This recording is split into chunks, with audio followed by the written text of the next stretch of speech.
Good morning, everybody. It's Wednesday, and we are live. The Gareth Cliff Show on the Real Network.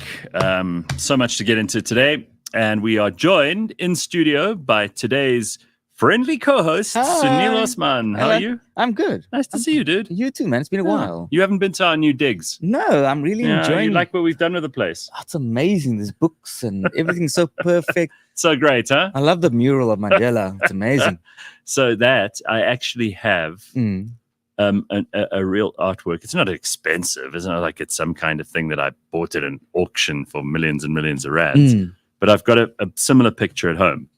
Okay. In my sitting room, and I thought, you know what, you got to try and personalize the set a little bit, so make it like stuff you'd actually have. Yeah. Plus, I think, there's not a lot South Africans agree on. There's not a lot everyone on Earth agrees on. Yes. But I think we can agree he was like, a fairly good influence as opposed to some of the other people. Yeah, I think right? Nelson Rolihlahla Mandela. Yeah, I think he did okay. He did all right. Yeah, he did.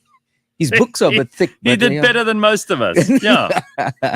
So how are you? What's news? I've been good. I mean, it's been a while since I've seen you. I mean, a lot has changed. What's changed? Have you got married? Have you got 7 kids? Not 7 kids, but I actually did get married. Well, that's very good news. Yeah, okay. Do you like the girl? I don't like her. I love her. Oh, that's very good. Okay, you know her though. I know her very well. It wasn't arranged. No, it wasn't. Because I know with you Indians, occasionally, I'm not that kind of Indian, eh? Not that kind of Indian. I can't even take hot food, Gareth. I mean, I don't like to shower upside down, No, listen. I read the most amazing thing. This is probably about 2 years ago, but those arranged marriages. Yes. And I mean, I was only kidding, that. But, yes, there's some fucking idiot who's going to listen to this now and go, oh my God, he's stereotyping all the Indians. Those arranged marriages, like they have in places like India, very traditional families, those higher chance of the people staying together than the love situation. But that is because they don't want to go anywhere else. No, it's probably true. It's probably... But I think it's interesting, right? It's very interesting. Just on an average, they do better. They stay together longer. Don't know if they're happier. I mean, who knows who's happy, because people lie as well. That's true. If I have to see one more, by the way, if I see one more survey of how happy people in Finland and Denmark and Sweden and Norway are, I'd shit my pants. They're not happy. They don't even have the sun for more than 3 or 4 months of the year. That's true. That's true. I mean, when I was in Alaska, I was walking around the street at 4 o'clock in the morning. The sun was still out. Oh, my God. The thickest black curtains in the hotel room ever. But they put those time-lapse videos up now. Oh. And you never actually... The sun is always up. So it just goes like this in the sky. It doesn't actually dip in summer, obviously. Winter, the opposite. You never have the sun. Do that with your hand again? We were just speaking about Indians, and here I'm doing. Listen, when is Diwali again? Every year. No, it's every. God, you're so funny. You should take up this comedy thing. I did for 9 years. No, because I ask because I think it's end of the month. It's soon. Yes. And then people shit themselves because of fireworks and my dogs. I have to lock them up because of this Diwali thing that, all my Indian neighbors. Yeah.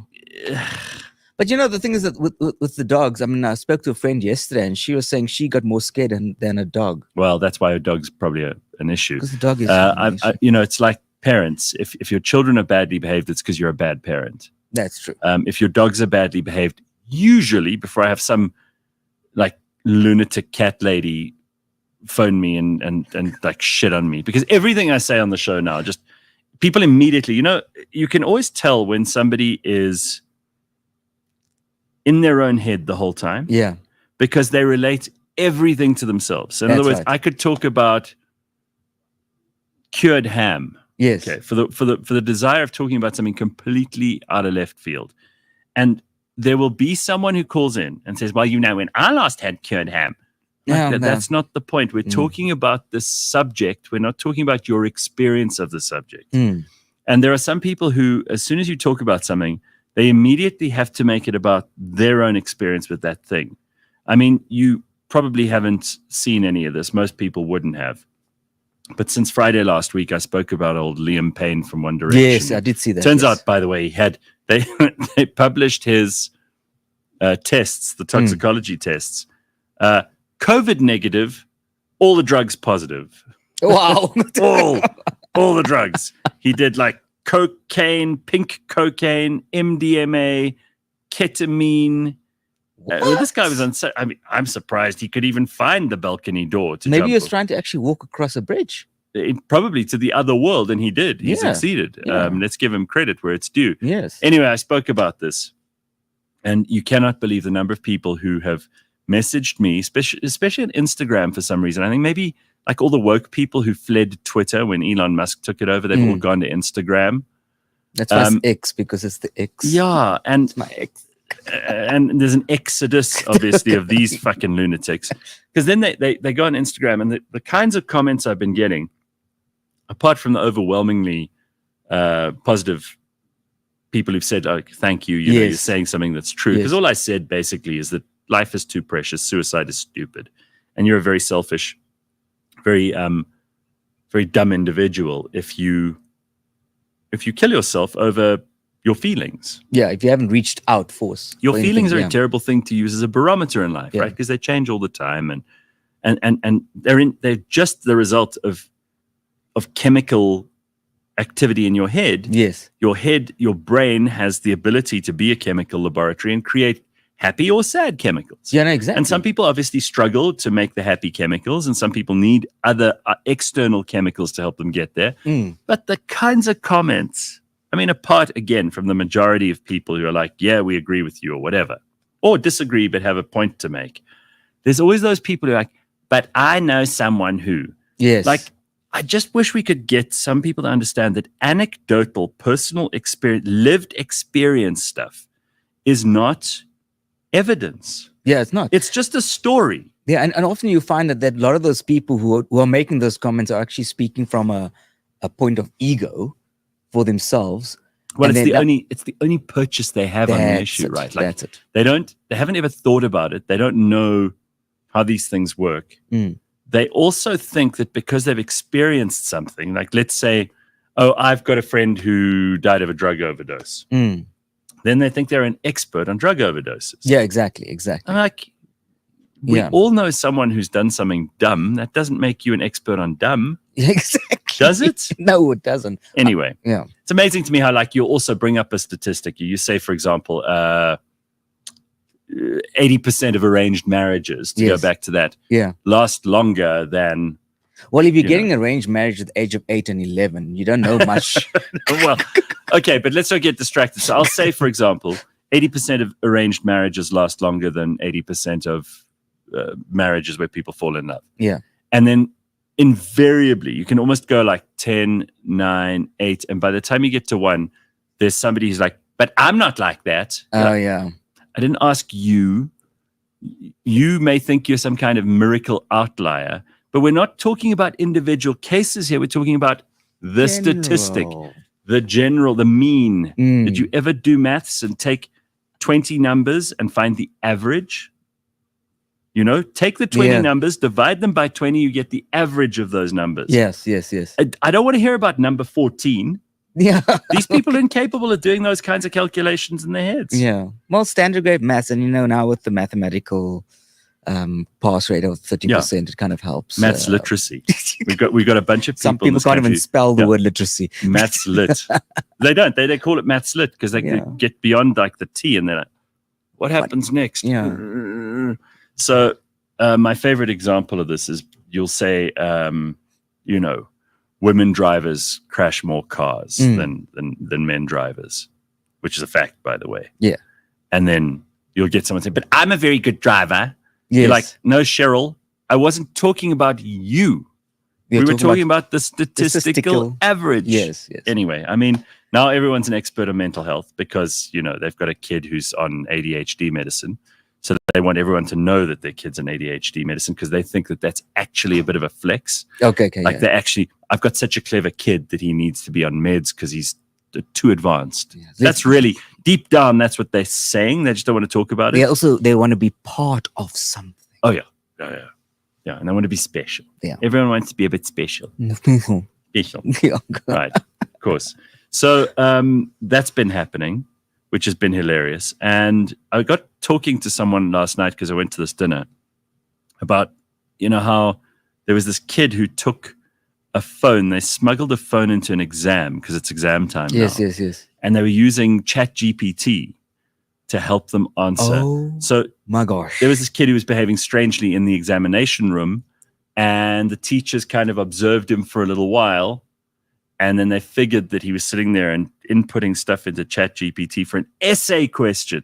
It's not even like he was answering, just for 1 mark, answer the, to complete this the 20 numbers and equation statistics. or whatever. Yeah. This was like an essay, which he was using ChatGPT for when he was sitting there with his phone. Now, usually they have metal detectors and all kinds of things to stop people from taking their phones, and somehow this guy smuggled it in.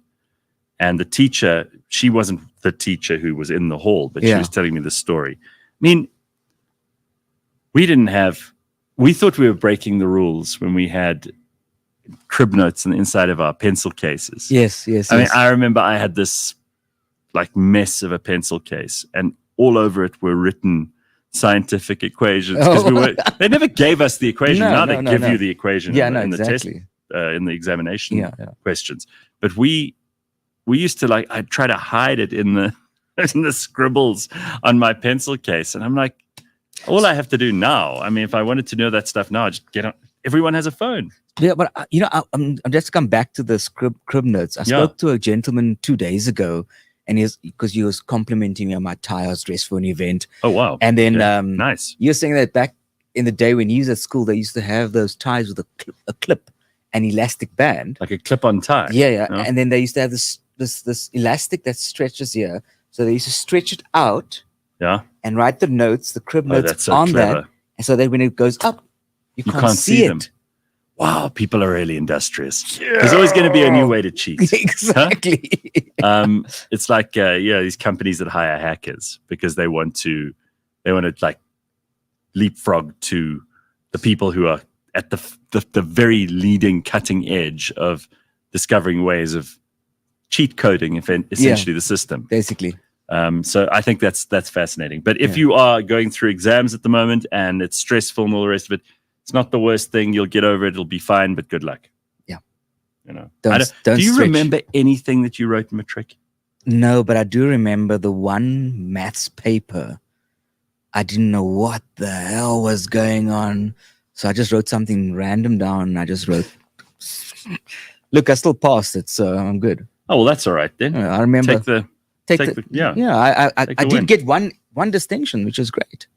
That's for closer. Okay, so very, very nice. You got a distinction for closer. Yeah, very good. It's my Shebeen language. Ah, very nice. Yeah. All right, so let's go to the comments. I see people are busy here. I like that dyslexia is hard to spell and that lisp has an S in it. That's the level of evil I aspire to, says Congo Chris. That's fantastic. Yeah, I agree. That's very good. How many people who have a lisp do you know that actually has an S in their name?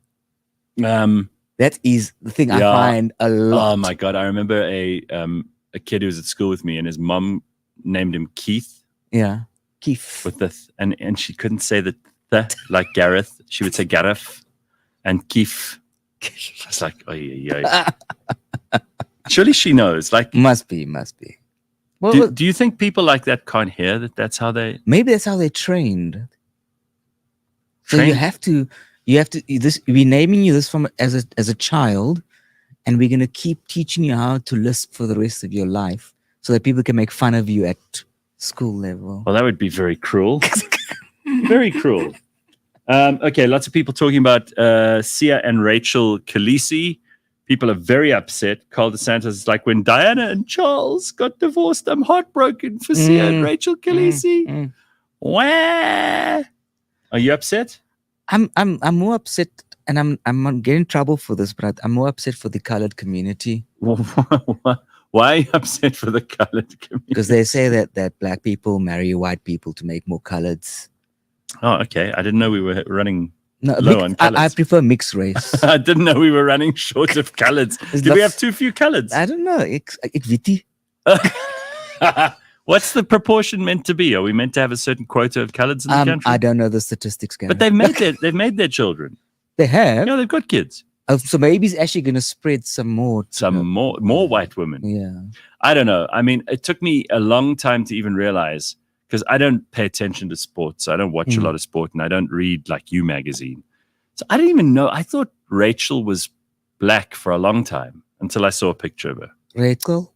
Yeah, no, I thought like it was you get people who have names that sound like they are white names, but I just assumed like he'd married a black girl. And then eventually I saw a picture. I was like, oh, okay. Yeah.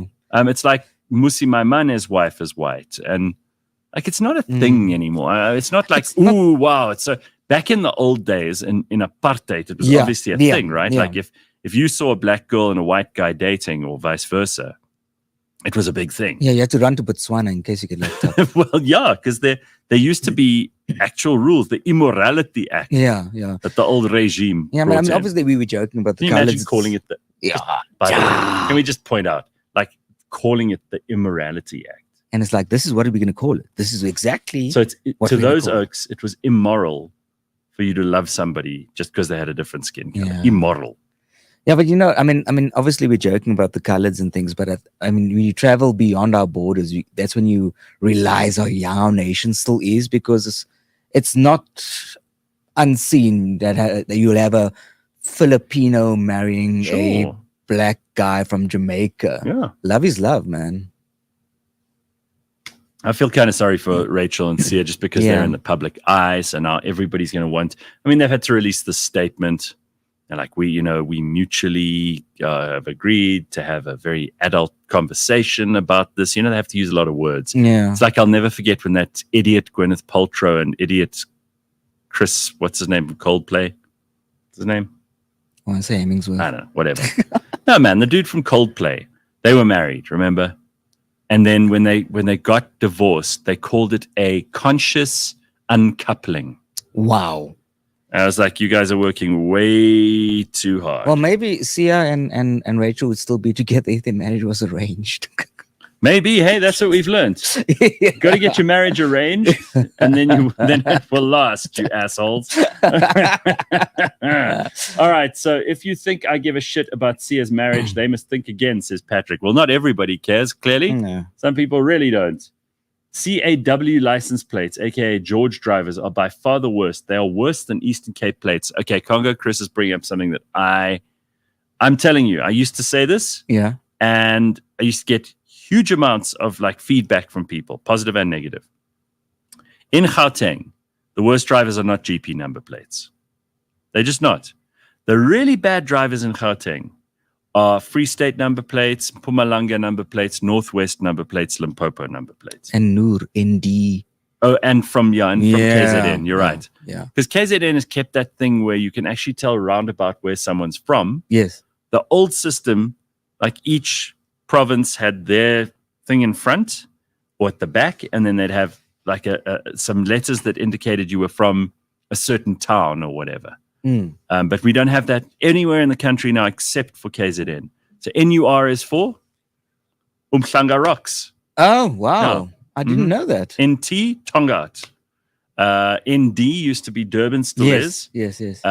So that's what those things mean. Oh. But I have found in my limited experience, again, this is not objective or scientific. We are not targeting anybody. No, and this is, you don't have to message me, well, I'm from the Northwest and I drive nicely.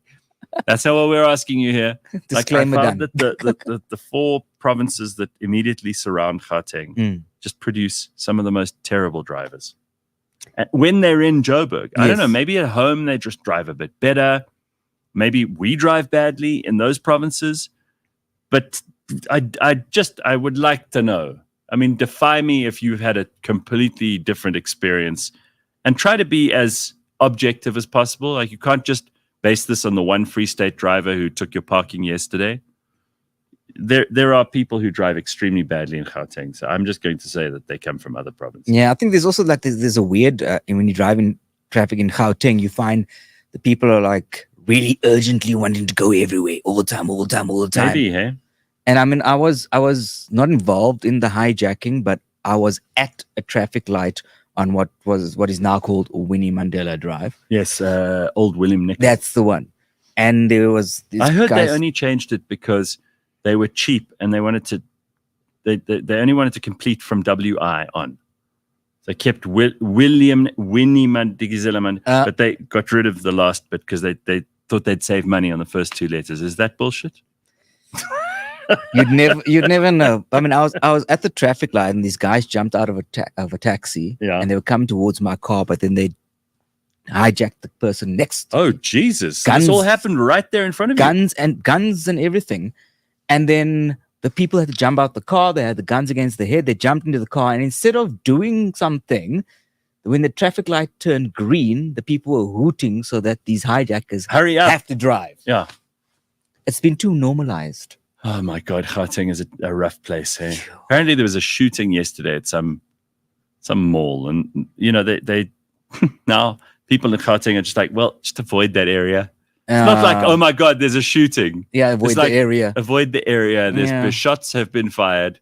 I hope they don't cause too much trouble in the traffic this afternoon. Exactly. Yeah, this is how it is. By the way, a lot of people are reminding me that they actually have the number plates with the town also in the Western Cape. So yeah. Okay. Apparently if you are in and people make a big thing about this, that you know, we're speaking about the hijacking. CY. People hate the CY. Belleville, Durbanville, northern suburbs. Yeah. They don't like those number plates because those are often very bad drivers. Yeah. I'm just thinking now about the hijacking story I told you about now. It's very hectic, yeah. But also, have you ever seen a cash in transit on the freeway? No. Those guys are so decent in the way they do it. They don't just attack. They redirect traffic to say, we're going to be doing this right now. So unless you want to get in trouble, they will start parking and blocking the traffic, redirecting the traffic. The crooks. While they're busy doing this cash in transit. Very, very, very considerate. Very considerate. Okay, well, I didn't know. So now we have to give some credit to cash in transit heist people. Yeah, exactly. See, I'm learning new things every morning. It's ridiculous. The damn worst drivers in KZN are from Camperdown in C. This is what Eleanor says. She's got a major bugbear about Camperdown drivers. I didn't even... I don't know. Tell me where Camperdown is. Yeah, exactly. Are they the worst? I mean, let's cast shade around today. Why the hell not? Let's just upset everybody who's from Camperdown. Yeah. Can't be a lot of people there. I've never heard of the place. Maybe it's just called Camp and it's like down people. Maybe. Hey, Dr. Robin says, anyone remember the plates and the vehicles from Leboa back in the day? Those drivers were universally terrible and their cars were the worst. I don't remember it, but okay. So if you know so much about the license plates, what does the B stand for on the police ones? I don't know what it stands for, but I know that all the police and government cars in general are B. In my head, I think it's bureaucracy. Most probably. Not sure, but that's what I think. Big boss. Yeah. So Judith says shooting was at the Clearwater Mall yesterday. There we go. There we are. Yeah. Carl says I think it's just confirmation bias. There's so many GP license plates that when you see a different one, you notice. It's just a factor of averages. I think you're probably right. Yeah, probably. You're probably right. Those cash in transit heist guys are proper. Yeah, and they armed to the teeth. They have like hardcore weapons as well. But I mean, they have these massive guns. You just want to know where they get it from. But I mean, the police, bullies, the bullies. But maybe that's why they call them Bura. I don't know. Anyway, it's the B's, and then obviously you get the diplomats as well. Yes. They have the D number plates. Somewhere in there is a D. Yeah. Now, apparently, each of the different countries has a different kind of sequence of letters as well. So you should be able to tell from what letters or numbers there are, what country diplomat that driver is. I'm not sure, but that's what someone said to me once. I'm maybe screwed somebody if I can know. give us some clarity on that. Yeah, I mean, if anybody knows exactly how that works, that'll be cool. Just so we know, because often, if you're going to get cross with someone in the traffic, which a lot of us do, you want to know more about them. Yeah, I mean, you want to know who you're getting cross with. Yeah, there's nothing worse than when you assume it's a woman or it's a guy or he's black or he's white or he's old or he's young or she or whatever. And then you drive past and you're wrong. That's terrible. Yes, exactly. You feel like such an idiot, right? Yeah, exactly. You're like, oh, damn, I was convinced that was an old grandma. And you drive past and it's some young dude. Ex-biker with big hair. This is exactly why you shouldn't lose your temper with people and actually cause any trouble at the traffic lights. Get out of your car or anything. I mean, you can't tell. And then this enormous guy gets out. And you're like, Are you have a gonna nice fight with day. him? Yeah, exactly. Very quickly change your Here's mind. my cool drink. I stopped getting road rage. Well, I didn't stop. I learned to avoid the unnecessary pain and anguish that road rage can cause in your life by listening to podcasts. Oh, wow. Much better, because you're obviously concentrating on the drive, but you can walk and chew gum at the same time. Right? That's true, right. And so I'm into the discussion.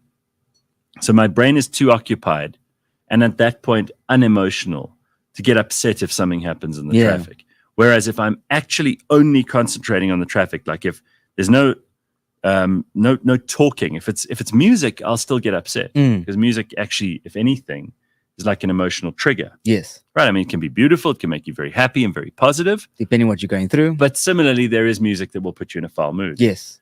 And I find if I'm listening to people telling a story or talking or I'm learning something, highly unlikely that because it's calming your energy, it's distracting. I think so, right? Yeah, exactly. No, I think so maybe that'll work for people who are uptight in the traffic. Yeah, so next time you have a taxi driver jumping out at you because you're hooting at them the whole time, just put on a podcast for them. I think by then it's your luck is out, By then you've already moved into the danger zone. All right. Apparently Camperdown is in the Midlands. Does anyone care? No, not really. Oh, the B in police stands for bribes. That's what. There we go. Says. Oh, okay, that makes sense. That's very good to know. Yeah. Remember, driving with worn shocks is dangerous, but driving while female can be even more dangerous. Slippery pickle, going for the low-hanging fruit of being rude about female drivers. Yeah. Okay, but we'll take all comers this morning. We are winning in the Eastern Cape, says Kevin. Reporting slummies drivers are so shit, called aiming. But our mayor says nothing. This guy Kevin, you can hardly write. What is going on? Kevin didn't pass basic. Talk about maths lit. I don't think he got English lit. No, get an SUV or double cab. What's he talking about? I have no idea. It's a big pothole. Kevin, are you high first thing in the morning? Cool. I mean, dude. I have no idea what's going on there. Maybe really, do that's that. Very embarrassing that you went and wrote that. I mean, he must be, I don't know, maybe he's typing while he's just woken up. Who knows? Yeah, you're a bit groggy when you wake up. Yeah, that's why all the capital letters are all over the place. Maybe, huh? Not grammar Nazis, but you don't have to be a grammar Nazi. This is unintelligible. Yeah, no, maybe he's using ChatGPT. I don't think so. I think ChatGPT would do a much better job. You know how many people are using that for all the things? I was a bit tipsy the other night, and I came and I asked ChatGPT, why do my fish prefer my wife? And it gave me an answer. Okay, first of all, that you are getting drunk in order to have conversations with ChatGPT is a big problem. I think your self-confidence is at an all-time low, Sunil. Terrible. I think that's one of the most depressing things I've ever heard. Second of all, that you ask it something like that. Yes. It was very interesting, the response, though. It said that she might have a more friendly approach towards the tank. But they fish. They fish. Fish don't even have brains. And my cockatiels land on my wife's head. Oh, so all the pets love her. I don't know whether it's the way. I'm the one that's feeding them, but they don't love you. Well, it's the pheromones, maybe. Yeah, I think they sense that you've got unstable energy. Yeah, definitely. All right. We should switch to cell phone numbers now. If you are bad, we'll call you. Well, there's that interesting idea of, like, if people could put their number on their rear view mirror, for example, I mean on their rear window of their car. Yeah. So that if they were driving terribly badly, you could message them. But can you imagine all the accidents then if people reading their messages? Well, they're already on the phone. Yeah, that's probably why they're driving badly, right? So I know they've tried some of that stuff somewhere in the world. It's phone a disaster. Numbers. I saw something yesterday about that. I mean, how people remember their first telephone number but can't remember the password they created yesterday. More information. I know you need to know this about Camperdown. Oh, yes. It's a wealthy, underestimated town with farming. There's big money there, apparently. So lots of money in Camperdown. Who knew? Oh, Hey, everybody. If you're from Camperdown, then let us know. yeah. How exciting. Maybe that's why they drive so badly, because they're on the farm the Smiley whole face time. wants to know, what podcast do I listen to? Oh, all kinds. I have a big library. I listen to a lot of history podcasts. I listen to, discussions between academics. I listen to interviews, all kinds of stuff. I'm constantly changing it up, because it's like if you go to gym and you do the same exercises every time. Yes, It's eventually not going to help you. Yes. Right? You're just not going to make any progress. So you have to keep changing it up. And I actually think that that's probably a good idea also for friends. You should recycle your friends every couple of months. Make new friends. Why not? It's you got to keep the muscle, from atrophying. Yeah, but that does happen. Eventually, you find the person you spend 6 hours with, you need to only spend 30 minutes with. That's right. There's some people you only need 30 minutes with. Yeah. Huh? All right. Leslie says, I wish we could BT into the vehicle radios around us in the traffic and talk to the drivers like Bluetooth. Yes. So imagine how that would be abused. Wow. Because again, I don't think people are at their best.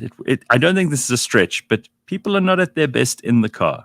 Yeah, no. Especially first thing in the morning. I've often commented on how I'll wake up and I'm in a good mood. And as soon as you get in the car and you drive and you look around you and you see how glum people are in the traffic. Yeah. I mean, people are really sad. Yeah, they are. They've got these, either they're sad or they're cross.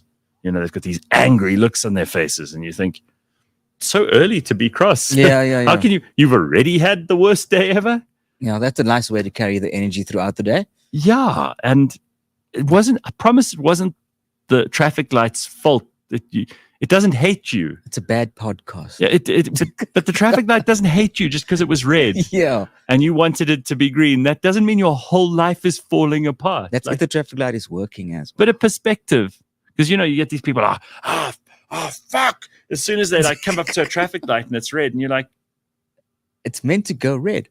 That thing doesn't care about when you get there. It's on a timer. Yeah, exactly. Right? And the timer just doesn't sync with your driving. Yeah. Maybe if you drove a bit faster, a bit slower, your life would improve. Yes, exactly. It's just bizarre. People will find any sign that shows them they're on the right or wrong path. And if they're determined to be on the wrong path, they'll find something. Yeah, everybody has triggers. And sometimes like it's you just with light. the fish. Yeah, no, I look at them every day and I'm like, I've just fed you and you hate me. You don't like me. How do you know they like your wife more? How do you know with anything with fish? How do you know fish are they just swim in little patterns? They go round and round, almost like figure of eight. They play chasey. Really? What kind of fish are these? They're just two goldfish. Two stupid goldfish. Yeah. And you're worried about what they think of you. Yeah, because it's like I'm the one that feeds them, but when she walks past, it's like, hey. Really? So they get excited? Yeah, they get excited. Lick their tails. And you feed them? I feed them. I clean their tank. Maybe I look like just the worker. They hate them. They hate you. They don't like me. This is terrible. No, Sunil, I'm very, very disappointed. I think you should flush these fish. Get new ones. I would. Maybe I should. No, shame. I love them. You love them? Yeah. Okay. You got to explain this to me. It's like people who have reptiles. And yes. So I have a dog.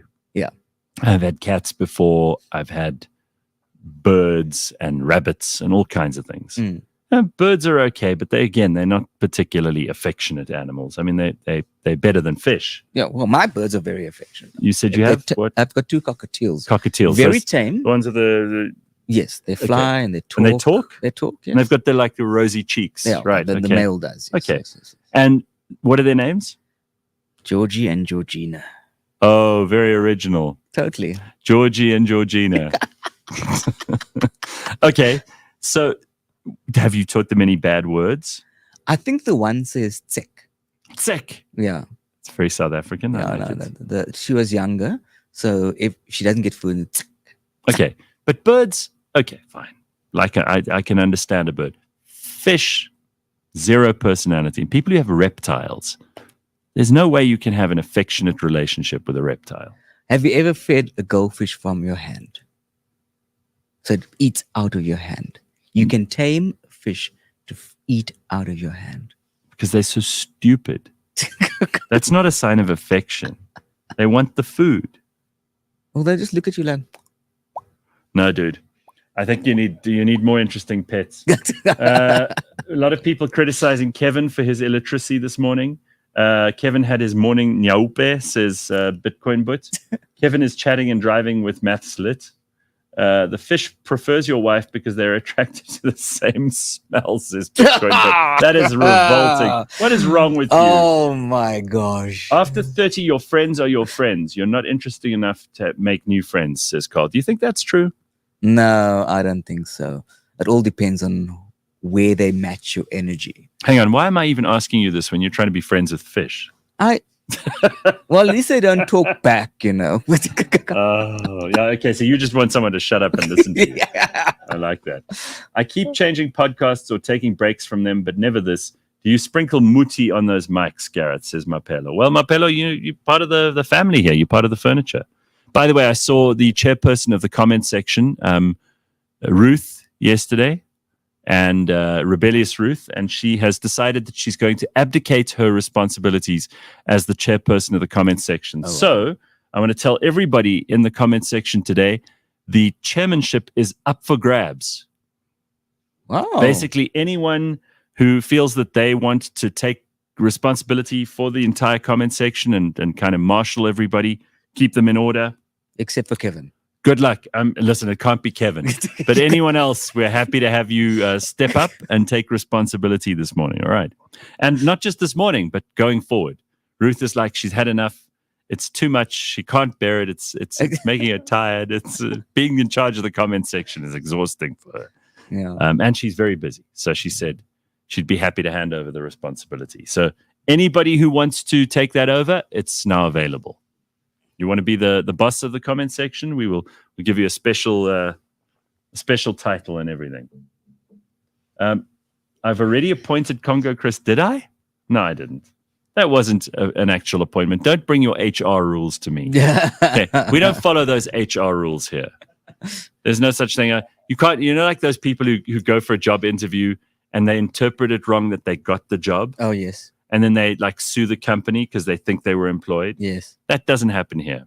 Here, I just change my mind capriciously, and it's a dictatorship. It's not a democracy. Or maybe we sue the hate comments. And we don't have rules in HR here. There's no HR department. This is an autocracy. Okay, and I decide on a whim that we're going to have this person or that. So audition as you wish in the comment section. But if you get too many people, then maybe you can have somebody responsible for Monday, Tuesday, you know. Oh, this is interesting. Silas says it's a coup d'etat, not an appointment. So basically, it goes from the bottom up. Yeah, okay. There's a revolution.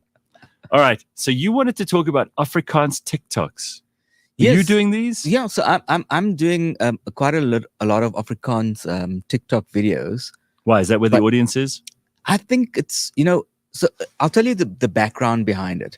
So I shot a movie called Skapboer. Of course, when I think of sheep farmers, I think of you. Oh, there we go. But I was had to grow a whole handlebar thing and everything. Anyway. Really? So when I was doing the character work around this guy, he was you're allowed to criticize this. He was an Afrikaans Indian gangster. Oh, wow. That's a good combo. No. The calmest person on the planet becomes this gangster. A gangster. So you were a badass. I was a badass. Do you like playing bad people? Because most actors love to be the bad guy. I more find fun. It's hard sometimes because it's not who I am, but also when I get into the character, that's who I am. Really? And the character just becomes alive, and that's when you find a respect for the character. Can you switch it off when you get home, or is that why the goldfish hate you? I think that's why the goldfish hate me. It's method acting. I'm like, yeah. I think maybe I'm just predicting here there may be some trouble in the marriage if he takes his bad character home. Your poor wife then has to deal with your She bad. actually helped me do a reading the other day for a casting I was doing for a series, and when I was in the character, she got a bit of a jolt. She was like, "What is going on here?" So you were so convincing and scary, which is a good thing, I think. So tell me more about this. So I was working Indian on this gangster. character. I was working on this character who had a mix of Afrikaans and English in the script. Yeah. And so I started making these videos just for feedback and things. And then I realized that people actually enjoying them. So I thought, okay, well, Afrikaans is my second language. I'm not Afrikaans. Ah. And I started putting out videos, and for the past couple of years, it's just been growing and growing, and videos have gone viral. So when did they make this? UK When did they make this show with your character in it? How many years ago is that? Skapboer is now. It was released last year. Okay, so it's not so long. Not so long ago, but it was during COVID and everything, so Oh. there was a bit of a break. And then the videos have been going viral, and now what I've done is I've looked at the way that people are commenting, and I've realized that people are actually Googling how to say certain things. So I'm supporting the Afrikaans language. Listen, you carry on like this, it won't be long before you're singing with Kurt Darren and Carlien van Jaarsveld. Well, funny enough, I mean, I've got some really. I met Joe Black the other night, and he's an Afrikaans singer from Pretoria North as well, and it was brilliant. I mean, can I show them quickly? No, go ahead. So one of the followers, Sunil, are you also wearing a branded jacket? Yes, Look at that! Look at this guy. This was sponsored Got by a Sunil Osman. Osman jacket. Yeah, this was You. sponsored And then you've got a. I would say there's a lot of narcissism going on here with a jacket with his face on, and then a T-shirt with his face on. What does it say there? I'm not Afrikaans, but I know. Yeah. So I do these videos going. I'm not Afrikaans, but I know. But I'll really rip it. So sometimes like yesterday, I put a video out about my full het geen vere nie. Which means yeah, I know what it means. All right, so there are two meanings. The bird, yeah, exactly. So I'll do that, and there's engagement within it. And I mean, as I said, it's been crazy. It's been really good. I mean, I've always had a great deal of respect for Afrikaans community. How did you end up with Afrikaans as a second language? So I grew up in Cape Town. I actually had Afrikaans friends, and they used to call me Johan.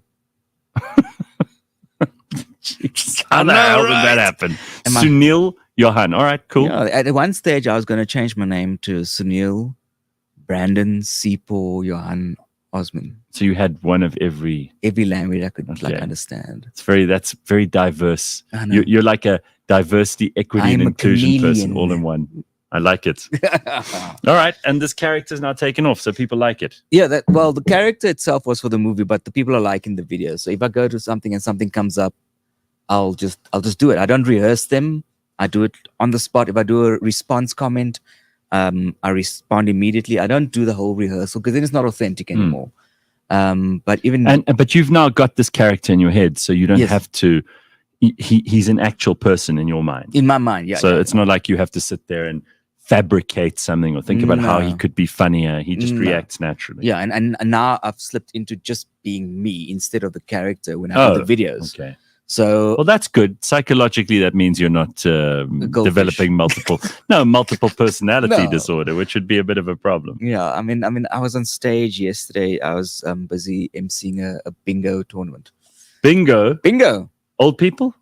Old and young, yeah. Oh. Old and young. Yeah. Where was this? This was at Silver Star Casino. Silver Star on the Woesrand. On the Woesrand. And hulle ken vir my dan. Listen, the Westrand is they say the best rand. Yeah. I don't know. I mean, that there's a lot of... that's quite close to Krugersdorp. It is Krugersdorp, yeah. But I mean, I look at the big box that they put the balls in, and all I can think of is daar is balle in die doos. Daar's balle in die doos. Maar I cannot say any. All right, do you like travel? I do. Okay, well, you're in luck because this morning we're going to do the window seat with travel.co.za. Oh. This is our chance. Every 2 weeks, we catch up with someone in the travel industry who can give us some insights, tell us some useful stories, tell us something interesting. Of course, we do this with travel.co.za, which you can go and check out. They've got all kinds of very, very cool deals. The last time we spoke to somebody from Beachcomber. You know, they do all those amazing resorts in Mauritius. And Mauritius is a favorite destination for South Africans. Today, we're going to meet Wilson Toro, who's the country manager for Air France and KLM in South Africa. I know that Air France and KLM are two of the biggest carriers in and out of South Africa. So a lot of people who are traveling to Europe will fly on both of those airlines. So it's a great pleasure to meet you. How are you, Wilson? Nice to see you. Likewise. Yeah, your first time here. So what do you think of the place? This is Sunil. Don't pay any attention to all his faces of himself on all his clothing. I promise you, he's psychologically very sound. So yeah, one thing I noticed that you're very cold right now with all your jackets. Yeah. If we do put the aircon on to like minus 14 degrees or whatever, minus 14. What are we at now? Okay, tiny. Everything's tiny. We feel like we've just taken an Arctic plunge. This is our form of a cold plunge in the morning. All right, so listen, running these two airlines is a big job, and you guys do a lot of flights. I mean, I've flown on both KLM and Air France, and if you're going to Europe, it seems like that's one of the most popular ways to get there. So how's business? Yeah, I mean, we've had a fantastic run after COVID. Obviously, one of the everybody challenges took a that huge we had hit. was, when is travel going to come back to pre-COVID levels? And if you look at 2022 and 2023, and even going on to 2024, you see that the numbers have far exceeded 2019. Wow. Which I think is great news for South Africa, specifically because we are a country that attracts tourists. And if the route does well, it means that more and more people are coming here. Right. So you're bringing people in as well as taking people out. Yeah. Are your planes fuller coming in or fuller going out? Oh, well, people usually return. So people going from here or coming the other way, there's always traffic on both ways. But just to give you an idea of how full the flights are, we are roughly around 91% load factor per year. Fantastic. Oh, wow. Okay. That's very, very good. All right. So tell us quickly, obviously, it's expensive business being in the airline business, and your margins are often quite thin. You have to worry about things like the fuel price. You have to worry about capacity, how full, 91% you said your planes are. So South Africa is an important place for KLM and Air France to do business. Yeah, so South Africa is one of the strategic markets for us in Africa. For a lot of reasons. Of course, we have been flying into South Africa from Paris for 91 years. That's amazing. Sorry, not 91. 91. That's how old the company is. That's how old the company is.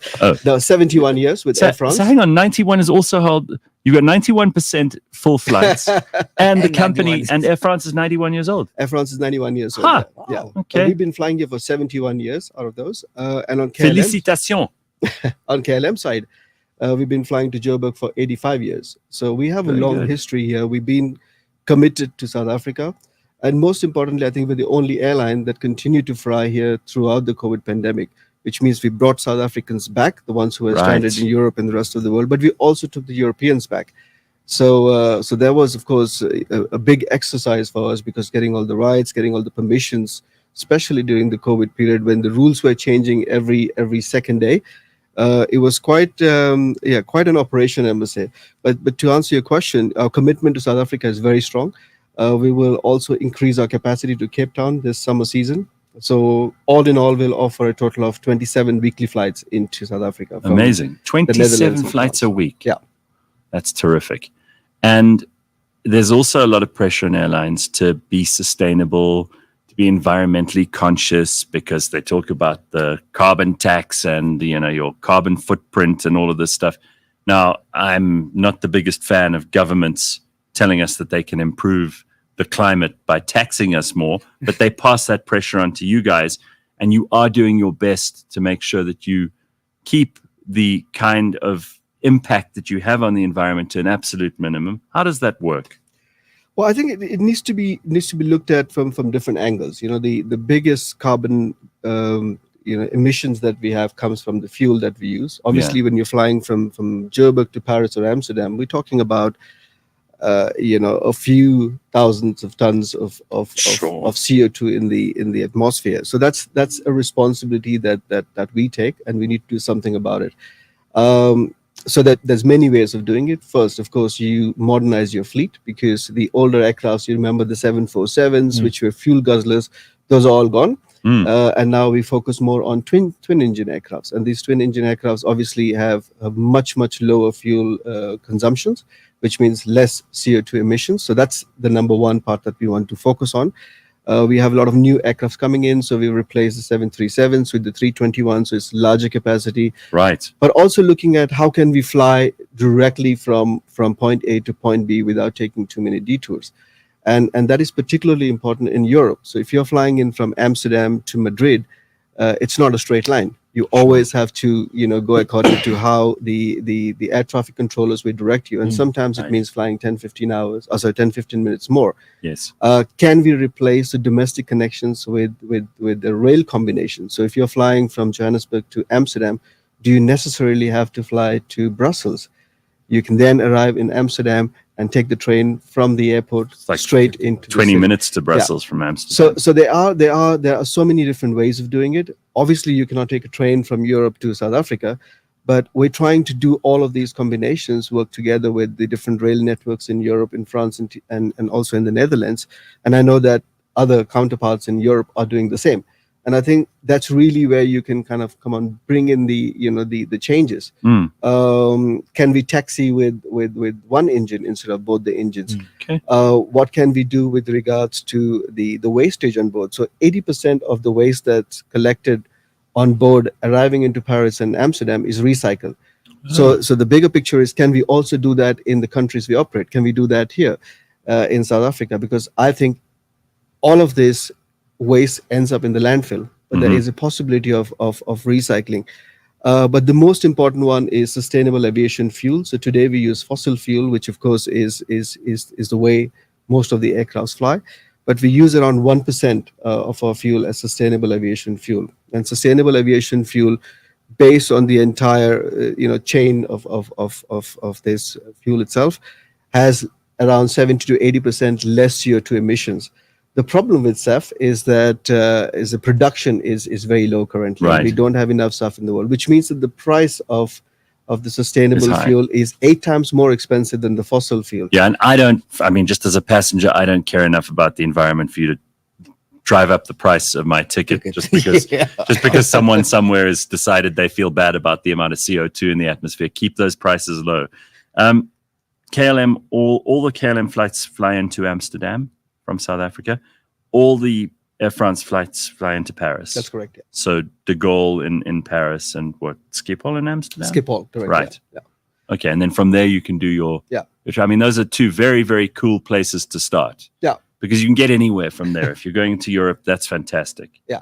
So actually, KLM was the first airline in the world. It's the oldest airline, if you know. It's 105 years old this year. Koninklijke Luchtmaatschappij. I still right, something like that. Yeah, something like that. That's what no, it but stands it's 105 years old. In fact, on the 7th of October, we turn 105. Wow. And ironically, both Air France and KLM were both founded on the 7th of October. Oh, wow. Huh. How cool is that, right? Something to celebrate. That's very, very good. So we had a big celebration on that. But the concept of hub and spoke method, which means that people flying from all over the world into a central point and then connecting to the different parts of the world, was started by KLM many, many years ago. And I think for a small country like the Netherlands, it was important because we don't have a big domestic population to kind of fill our planes. So the concept of bringing people from all over the world and connecting them was actually originated in the Netherlands. And it's such a competitive world, airlines, right? I mean, you're always kind of having to look at what the other guys are doing, where they might be innovating, what sort of advantages you have in the market, what kind of advantages they have. That must keep you very, very busy. But I think it keeps us busy for the right reasons. You know, if you look at the advancements or the technologies that's been applied in the airline industry, we're probably one of the slowest. I mean, if you look at the likes of Amazon and some of the other companies that have come up in the last 10, 15 years, they use technology to their benefit. Airline industries are just coming out now. So when a competitor comes up with something new, we embrace that. We embrace that because it helps the industry. And I think at the end, if it's something that we can apply, one of them is the Wi-Fi on board, for instance. Yeah. You know, it was not something that was new. But if you're sitting on an airplane for 11 hours, it's always nice, especially if you're traveling on business, to spend 1 or 2 hours doing some work, or even stay connected with your family because you have free WhatsApp messaging on board our flights. That's awesome. Okay, so give us some tips here, because I always like to have, when we do this feature, which we do with Turvis Travel Services, with travel.co.za, always like people who are in the industry to help us figure out some of the hacks about, like, where's the best place if you're in economy to book your seat. If you get in early enough, you can still choose where you want to sit.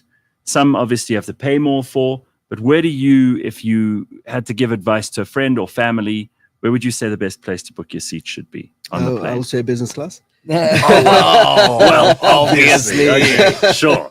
But failing that. No, I mean, look, the popular seats are usually the bulkhead seats, the ones in More the first row where you have more legroom, exit row seats, then you've got window, and then, of course, you've got the aisle seats. So those are the popular ones. And if you're traveling all by yourself, it's always obvious that you would want those seats. But if you're traveling with family, then it's always nice to take the 4 seats in the center, because then you just, you have your own You're all little together. space for yourself. Yeah. But you have the option of booking your seats at the time of purchasing your tickets, and also your bag. So, there is a lot more choices today in terms of where you prefer to sit. And to be surprised, everybody has their own preference. Obviously, nobody likes to sit in the middle seat, though. No, not in the middle of a whole bunch of strangers. That's probably the worst possible outcome. But, there are these people who swear that if you book like right at the back, that it'll be better. But that actually doesn't make terribly much difference because, again, you don't know who else is going to be around you. Yeah. And the plane has to fill up. Otherwise, you're not making money. So you're not going to book a plane where there's suddenly 5 rows that are open. I mean, that would have been bad management on your part, right? Well, it does happen. Of course, there are some lean periods, especially if you look at the September, October period. If you're looking at April, May, there are some lean periods when the flights are not overly full. Oh, really? That's when it is. So essentially spring and autumn. Yeah, but you also need to look at the destination that you fly to. So if you're flying to Amsterdam or Paris, it's pretty straightforward. It's dependent on the special occasions here in South Africa, but also in Europe. But if you're flying to the US and if there is a conference happening in New York, I mean, those flights, even though your flights from here are not very full, will be more expensive because the flights from Amsterdam to New York are more full. So it's got a combination of a whole lot of things. But we over the years have developed systems that allows us to make some kind of assumptions on what the demand would be. So there's this misconception that I book 1 year in advance and get the cheapest prices. No, the system knows that on this specific day there is going to be a demand because it's Easter holidays or it's something else, and then it automatically adjusts its prices. So we have a robust system running behind the scenes, and I think it's important because if you talk about 90 million passengers that we carry as a group every year, wow, $1 is $90 million. Sure, $1 more. Absolutely. Is that what it comes down to? It's an incredible, and it's a very difficult thing to run an airline. So I don't envy you at all. But I'm very happy to meet you this morning and to have you on the show. Thank you. Thank you for coming to join us. Absolutely. All right, so there we go. If you want to find out more about Air France and KLM, you can obviously hit the web. And obviously, if you want to see what their relationships might be with some of the exciting offers on travel.co.za, you can go and do that too. Make your dream holiday a reality. Thank you very, very much to the country manager, Wilson Toro, for coming in to spend some time with us this morning. It is 7 o'clock. We will be back in just a moment with a whole lot more. It's a busy, busy morning. Sunil is with me. We're going to have lots of fun. Don't go anywhere.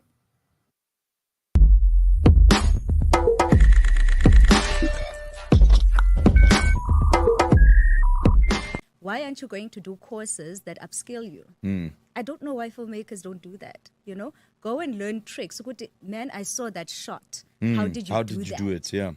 That is what we need. Especially like for the younger ones, like up and coming filmmakers, up and coming videographers.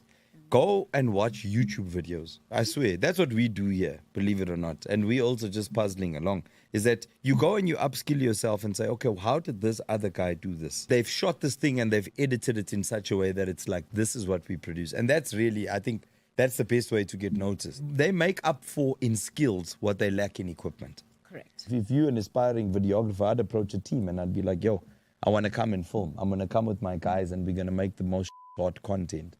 The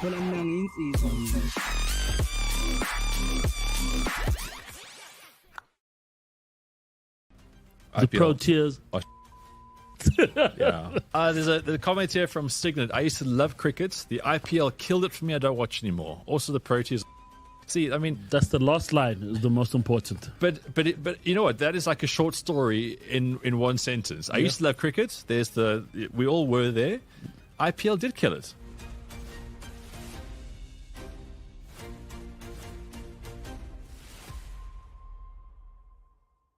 I just arrived. I was quite excited about the evening.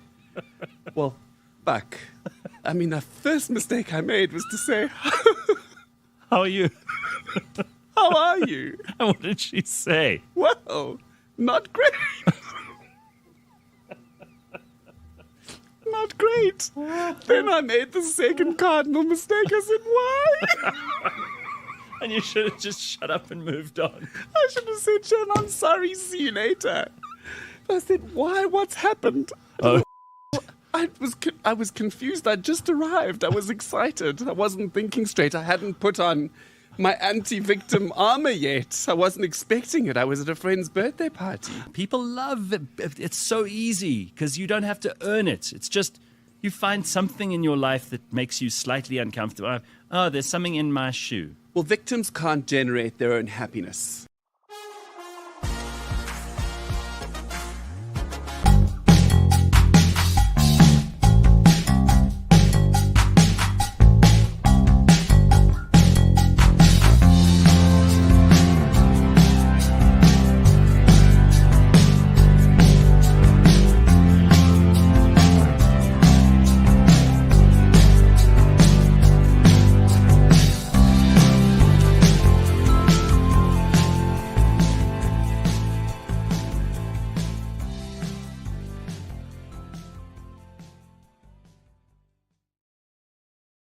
All right. Okay, we are live. And Sunil just ran in here like he was, what were you, stealing something from the office next door? Yes, I had to quickly. I just had to go. Put it in your bag. Yeah, I want to go check if there are any fish around. All right. She's seen your fish. So it's a busy morning. By the way, we'll be talking a little later on to Greg and Adam about the luxurious marble circus, which happens this weekend. Sunil didn't know about it. How embarrassing. So busy. You're watching fish go round and round in a bowl, but you don't know what's happening in Joburg. This is like one of the, if not the biggest new event on the Joburg calendar, and it's happening this weekend. Okay. And it is enormous. It involves the best food, performances. It's a show. The venue is spectacular. People are dressing up. Wow. It's major. It's a full-on Moulin Rouge kind of vibe. Absolutely. And people are paying exorbitant prices for tickets, and they're not complaining because Joburg needs something like this. So it's very exciting. We'll be talking to Greg Walsh and Adam Byers just now about luxurious marble circus. So stick around for that. Very, very exciting. Sunil Osman is here, and he is you're kind of a regular. You've been on the show a couple of times. Yeah, I have. I mean, first time I was here when you just started. Back in the day. Yeah, well, that's like what 10 I years was ago. thin. You. No gray hair. So you look how you've deteriorated. What the hell, man? Maybe it's because I see you. All right. So just for the benefit of people who don't know you on the show, Yes. You were talking about your acting stuff that you've been doing. You do a lot of MC work. You've done radio. Yes. So you're still doing all of that stuff. I don't have a regular radio show. Every now and then I sit next to Gareth Cliff. Yeah, well, I mean, but someone here on our team was on, I think, YFM yesterday or something. Yes. And she said to me, why is it that everybody in radio sounds the same? And I said, because there aren't any original people in radio anymore. Yeah. I don't think that's unfair. I don't listen, so I don't know for a fact. But I don't know of anybody. Is there anyone noteworthy? No, look, there was... What's happening in radio? I have no idea. I think they've all lost the way they have to speak like this all the time. Oh, God, that's irritating. Jesus, is that how they're still doing? No. There's some really good radio stations out there at the moment that have popped up. Some community stations as well. There's one in Joburg now. I've been listening to quite closely. Who? Give them a plug. 919. Oh, is that hot? Yeah. No. They were hot before, and now it's like. See, I don't know which one's which. Honest to God, I don't think my car radio has ever switched to radio. I mean, I get in and it connects to Bluetooth. This is for the last 12 years. So I don't know what's going on. I'm not even that curious. I'm asking because you probably know more than me, and people are giving me feedback. So I need to have something. There was one girl that I've known from the emceeing side of things, which, by the way, a prostitute? No, I'm sorry, and she's not a goldfish either. Oh, sorry, I thought there was code that you were using there for something else. You know? No, look, I'm sitting on a couch. I could be Number casting. 12 best prostitute in all of South Africa. I'm sitting also available on radio. I'm sitting on Gareth's couch. It's a casting I was not aware of. Do you not like these couches we've got here? Maybe I'm just a bit too short, because no, dude, but it's too deep. We got to actually replace them. James, it's too deep. Sort out these things. I want them gone by next Monday. All right, bring us new ones. The couches. I don't like them. They're too deep. Also, it's this suede sort of fabric which kind of leaves marks. I can find myself sometimes if Just writing. if it's a boring guest, I'm like making patterns in the Oh, that upholstery. explains a lot. That explains a lot. Beanbags. Hell no. Beanbags. What do you think we are? Hippies? What? Beanbags. Yeah, beanbags. Does anybody have beanbags in the? This is you know I it's don't have 2024, James. Yeah. Now they are a bit deep. They're just like the Sorry, prostitutes. James's parents grew up making tie-dye clothes for him and So smoking tons of weed. I don't want to make up stories about James's parents. They're lovely people. He's just a bit of a disaster. I was just thinking. You're talking about radio. I mean, I was speaking about Nicole. Oh, we're still talking. Yeah, about yeah. Sorry, you were telling me about a prostitute. Yeah, I was saying that you prostitutes, prostitutes are as deep as your couch. Oh, yeah. Very wide, yeah. So Nicole De Silva, she was very good, and she's not a prostitute. she's just She's left. No, terrific. she's terrific. Yeah, where's she gone? she's gone and got pregnant. So she's muzzle out. tough to her. Do you remember Kula back in the day? I love Kula. I had Kula in here a while ago. So she's actually now She's on that station. she's on that station in the afternoons on a Very Saturday, good. broadcasting Yes. live from Texas. So that's Kula very and good. Druliakos. Yes, very nice. I But liked anyway, Kula. She was great. yeah. So I'm still doing the emceeing. I've got a new book that's going to be published very soon. What's it about? It's about the behind the scenes of my first book. So it's sex, drugs, and alcohol. Jesus, Sunil, you've been a very bad human being. I know exactly. Look at the results. Just remind me, because now you're a married man with goldfish. I mean, you couldn't be more boring if you tried. How did you go from sex, drugs, and alcohol yes. to goldfish?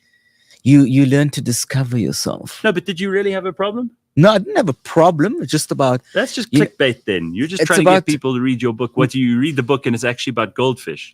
well, it's actually about how even though they see the way we are on social media and this and that, it's about the real behind the scenes. So they see Gareth and they don't know who Gareth actually is. They just see this image of him. So it's breaking down. Yeah, but that's because I don't want most people to be in Yeah, my but life. it's about what do I want avoiding- people in my life for? Oh well, Ugh. but that's you. You know what I mean? Maybe seriously, that's why all your I think- animals have passed on because you had Shh. rabbits and everything. I have one dog. I had one dog before. Yes, I remember I that. dog. replaced the one dog that died with the one dog that's there now. Oh. I'm not irresponsible like you with just 5,000 goldfish all over my fucking house. So let me ask you something. Yes. Have you found that being in the public eye, so to speak, having a job that is public, Yes. and listen, most people are somehow public these days thanks to social media, right? Yes. Do you find that makes you more social and gregarious, or that it makes you more antisocial and hermit-like? Well, it does confuse people, especially when it comes to me, because 1 minute I'm a Reiki master, spiritual guy. Yeah, you do that shit too. I forgot about that. Yeah, so I'm a Reiki master. I do house cleansings and I do chakra alignments and auric cleansings. People pay you for this. Yes. Yeah. And You then, come in and you gonga longa long gong gong. well, my gonga a little bit longer. Yeah, but then you come in, what do you ring a bell and then you clear out the bad spirits and shit? That's a very uneducated opinion. But Oh, please. If you want to, if anyone has a haunted house that's worth like 15 million and you can't sell it, give me a shout. I'll buy it because I don't give a shit about. I'm not going to buy it for 15 million. You have to give me a reduced price, but Yeah. I'm not scared of haunted houses. I'll take it. I once was in a bed that lifted off the ground. Oh, what nonsense! Seriously. Really? Yeah. What? Just explain this. Now you're going to tell me the whole story. All right. So, this is a good 10 years ago, and I was laying in bed with my then partner, and we were about to get the heebie-jeebies. Right. We were about to have sex. Yeah. Well, I think we figured that out. Yes. Sure. Go on. Okay. And then the bed lifted and started shaking. So we were elevated off the Was ground. it one of those mechanical beds? Nope. It was No? actually, we've heard. What do you think it was? It was, well, we were told when we went back the next day that place had that haunted experience before. You both experienced this At the same time. together. Yes. So you can't say it was one person's imagination. No. She was in tears at the time. Afterwards. Is it possible that you're very bad in bed and that that she had such a terrible experience that she was kind of falling asleep dreaming that she wishes she was with someone else, and then she felt this. We hadn't gotten to the point of starting to even No, I try. don't. Do you really believe that a spirit got into that like room and Yes, lifted. rattled the bed? Yes. How else? You want to explain it? I think you were both high. I don't smoke weed. Maybe you were both drunk. No. So we've cut out the sex, the drugs, and the alcohol. And from now your the previous book. And now, so what's this new book about? So the new book is about, it's basically a breakdown of my first book, which is Sunny Motive. Okay. Available at sunilosman.com. Right. Well, and if you didn't know who he was, he's got it on his jacket. yeah, sponsored by Swag Clothing. Thank you very much. And I'm just all over. I think it's so funny that you got your face on your clothes. That's my logo, man. That's my logo. You should see my back. Anyway. Is there one on the back as well? Of course. No, go down here so that you can show it off properly. Are you asking me to go down on you? Go down on the floor, you idiot. Go down on the floor here. Look, show everybody. Look at his jacket with him on it. This is how the casting couch videos start. If you know, you know. All right, you can get back up now. We've laughed enough. All right. Okay, no, seriously. So the book is being edited right now by my publisher, and they're busy, and we're hoping to. Are they going to edit out bullshit like rattling beds that lift off the ground? Yeah, probably. But also, I mean, I'll tell you what, I'd enjoy your book up to that point, and then I'd go, nah. Yeah. But Lauren Moy Publishing, which is a single female-owned business company publishing, and she's busy editing and everything right now. So I give you a lot of shit about doing all of these different things, but I kind of admire the fact that you do the acting, the radio, the MC work. I mean, you said you were hosting like a bingo night at Silver Star Casino. Yes. I mean, I admire the fact that you are a hustler. You'll get out there and work. yes. And then the Reiki stuff, did you do a course? Did you learn to do this, or did you just figure it out yourself? No, I was trained by another Reiki master. So what is Reiki again for people who don't know at all? Yeah. And how long do you have to train for something like that? Well, you know, some people have like these weekend crash courses on doing Reiki, and I mean, with all due respect to that, leave people's chakras in a disastrous state. Basically. And I mean, with all due respect, it took me a good couple of years because there's a lot of processing and healing and finding out who you really are and all those letting go of things. Because you have to be in a good state to be able to make other people better. Basically, I mean, we all are always having triggers. We all have things. I'm not an angel. No. I mean, I'm probably going to have a brandy tomorrow kind of thing, you know? Sure. Which is why people get, like I said earlier, people get confused. Yeah, I'm this Reiki master, and then suddenly I'm having a drink. What? We don't sit in temples going like this whole day. No. So yes, I did. Swami. Yeah, exactly. I mean, some people call me Guru Sunny. My nickname was Sunny. Guru Sunny. That was my nickname. But anyway, so then, yeah, so there are different levels. I mean, Reiki is basically, you don't have to touch. My nickname was, by the way, when I was a Reiki master. Do you know what my nickname was? Oh gosh, here it comes. I was Swami Bhaktivedanta Prabhupada. Proud like Pada. Prabhupada.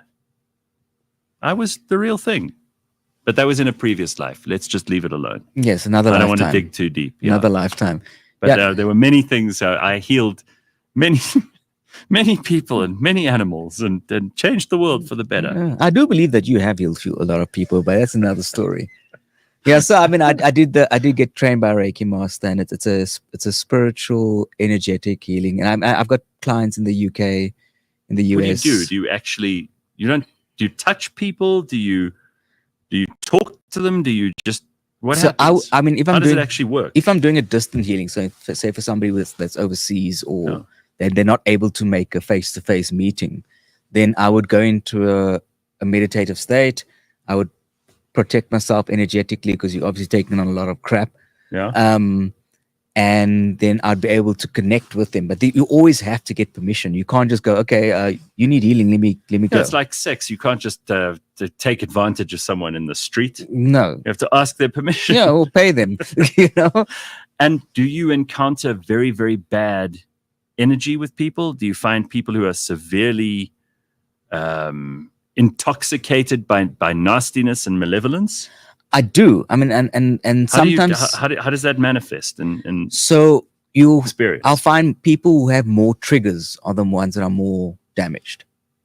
and need more healing. But they're always on edge. Or something like just a red traffic light will trigger them off. Okay, yeah. So it's about releasing anxiety, being calmness, and you don't go shoo all the day, because we are spiritual beings having a human experience. Sure. We don't live on an island where we're living out of the ground the whole time. So you're gonna have the influences, which is part of the reason I don't have like a TV, because I believe that media is so controlled, and then you start forming things in your head. So you get these people who are unhealed, and they are traumatizing other people. Yeah. Oh no, you can see it. And so That's for I sure. encountered that quite a bit. And what people don't understand about Reiki is you can't just go, okay, I was heartbroken when I was 5 years old, and I'm gonna go see Sunil as a Reiki master for one session, then it's over and done with. It's a journey. Because once you've healed one thing, then something else comes up, something else comes up, something else comes up. Keep them on the payroll. That would be nice. That would be nice. But then you get to the stage where you say, okay, it's now up to you to say, Sunil, I need to see you. And how do you know when you are healed? You become more aware. So if a red traffic light triggers you, I'm using that as an example throughout this. If a red traffic light triggers you all the time, you know the red traffic light is coming, you're going to go, okay, I'm not going to let this trigger me now. Right? Do you think I need this? Oh, yeah, definitely. You reckon? I do. You reckon I got big problems? No, I don't think you have big problems. I just don't think you realize how powerful you are as a healer. Okay, so because so we're if all I- healers so at the if end I of the give day. you permission now, what would that entail? So I go, you can climb into my spirit or my soul and sort me out. Well, I don't do any sessions with anybody that doesn't do what I call the infinity breathing. So infinity breathing helps your body calm down, and then I can then get permission from you to connect, and I would do what's called a scan. So I would scan your body, but always protected. Remember, everybody's a healer, but not everybody knows how to do it. Yeah. No, listen, I mean, I pretend to be skeptical all the time, but I'm actually only skeptical half the time. Yeah. I find a lot of this stuff is tremendously valuable to people. And because we live in a world where everybody is under such pressure and there's a lot of stress, and there are things that would drive people into survival mode all the time. If you find that Reiki is the thing that helps you, I'm all for it. Yeah. I mean, I used to just mock and ridicule all this stuff relentlessly. Now I think if it has a place in making people better and giving them an opportunity to heal, as you put it, I think that's great. Yeah, or I heal, don't or see just any reason why not. there are so many people who are going on this awakening journey that they don't even realize it. And then there are those who start the journey and then they want to leap forward when they actually have so much to actually still process. And that's what I encounter a lot. Or some people will just go, this is bullshit. Yeah. And Put up a wall. Yeah, and I'm like, whatever. I mean, because I don't reach out to people ever. I let them come to me. So I'll talk about it and do it, but I let them come to me. Like there was somebody who actually saw me on your show a while back, and we did a video, a WhatsApp video session, and then they asked me to come and do their house, but they never ever came back to me. But I'm not going to push it. Okay. Because if you're not, it's not for you, it's not for you, and I'm not going to force it on anybody. So Percy says, Gareth, if he is a Reiki master, he should be able to put his hands in front of your closed eyes and make you see turquoise. I wouldn't let him touch me if he drinks booze. That's what Percy says. Is that true that you could put your hands here and I'll see turquoise? You might feel warmth if I activate the energies, but I won't be able to do it now. There's warmth emanating from your body. You're at, 38 degrees or whatever? but you feel a vibration. So, for example, I was busy doing something for one of my clients the other day, and there was a full-on like vibration. But I had to be really in that state. Like you could hear a sound? Yeah, you can feel it, hear it, everything. And when they came out, they were like, "Oh, I heard this funny sound." I'm like, I just go, Where did this come from? It was purely because of No. Where does Reiki come from? So what's the origin of it's this? Japan. Oh, it's Japan. Japanese energy healing technique. Okay. Yeah. And you do that, and what are the other things? As do emceeing, No, the house. What where you Okay. banish the spirits from the house? Yeah, so it's Because I mean, sangomas do that too, right? yeah, They come in and they remove bad muti. Yeah. And if people have got like spirits in the house that you don't want there, they can get them out. Yeah, so I supposedly. did a house in Johannesburg because I mean I do fly around to people who asked me to come to them, and there was a Sangoma that went there afterwards and said, "You've already had a healer here," Oh, because they felt the energy. so you can actually, even though you're from different disciplines, Yes, the sangoma recognized that you'd come and done an some. energy. Yeah, you must remember everybody. What do you do there? carries You stuff. go in and say, right, out, bad spot, like Lady Macbeth. What do you do? Well, it's when people think about that, they always think it's negative. It's not always negative. Sometimes just stagnant energy. So James walking in here could have been with 3 women last night, and he's carrying Probably. that. Yeah, probably he's carrying that energy with him in here, and it brings it into the space. Very evil orgy energy. Basically, yeah, which is turning me on. Which is why I keep thinking this is a casting couch, but it's about just releasing the energy and bringing peace to the place. And I've But had do you people do talk? that. Do you just Yes. feel? Yes. So what do you say? I mean, like if I could film you without you knowing, what would I see? If you walk into the house where the person has said, "Listen, there's some bad shit going down in this house. Yeah. I need you to clear it." Yeah. So What do you do? You'd first see me place protection symbols. So it's around myself, and also if I prepared for it the night before. So people think it's just a matter of this. I prepared a couple of hours before. I will be able to send protection to the house that I'm going to. So when I get there, I'm not going to encounter anything too hectic. So I start doing the process of the cleansing and the clearing of the energy. So what you'd see is me going into a grounding state. Then when I'm connected, you'd see me do the different symbols. In fact, that's a symbol With right your there. hands? With my hands. Okay. And you don't always have to use your hands. Well, I'm at the level now, and it's quite weird, but I've upped quite a bit. Mhm. So it's called like a spiritual upgrade. Yeah. And I'll get to the level where I can just Are stand you like a and black belt bad spirit chaser? black belt 3 stripes kind of thing. Oh, Yeah. Jesus, you're fucking important. Okay, you've sensed any bad spirits in here? I do, but There they- are really yeah, the stagnant one right in the corner. in that corner. That Well, that's corner. because fuck all happens in that corner. Well, Sunil. that's why it's stagnant So get rid of it. Go on. right now. Yo, why not? Well, you pay me. I've got time. You said How payroll, much do I have to pay for this?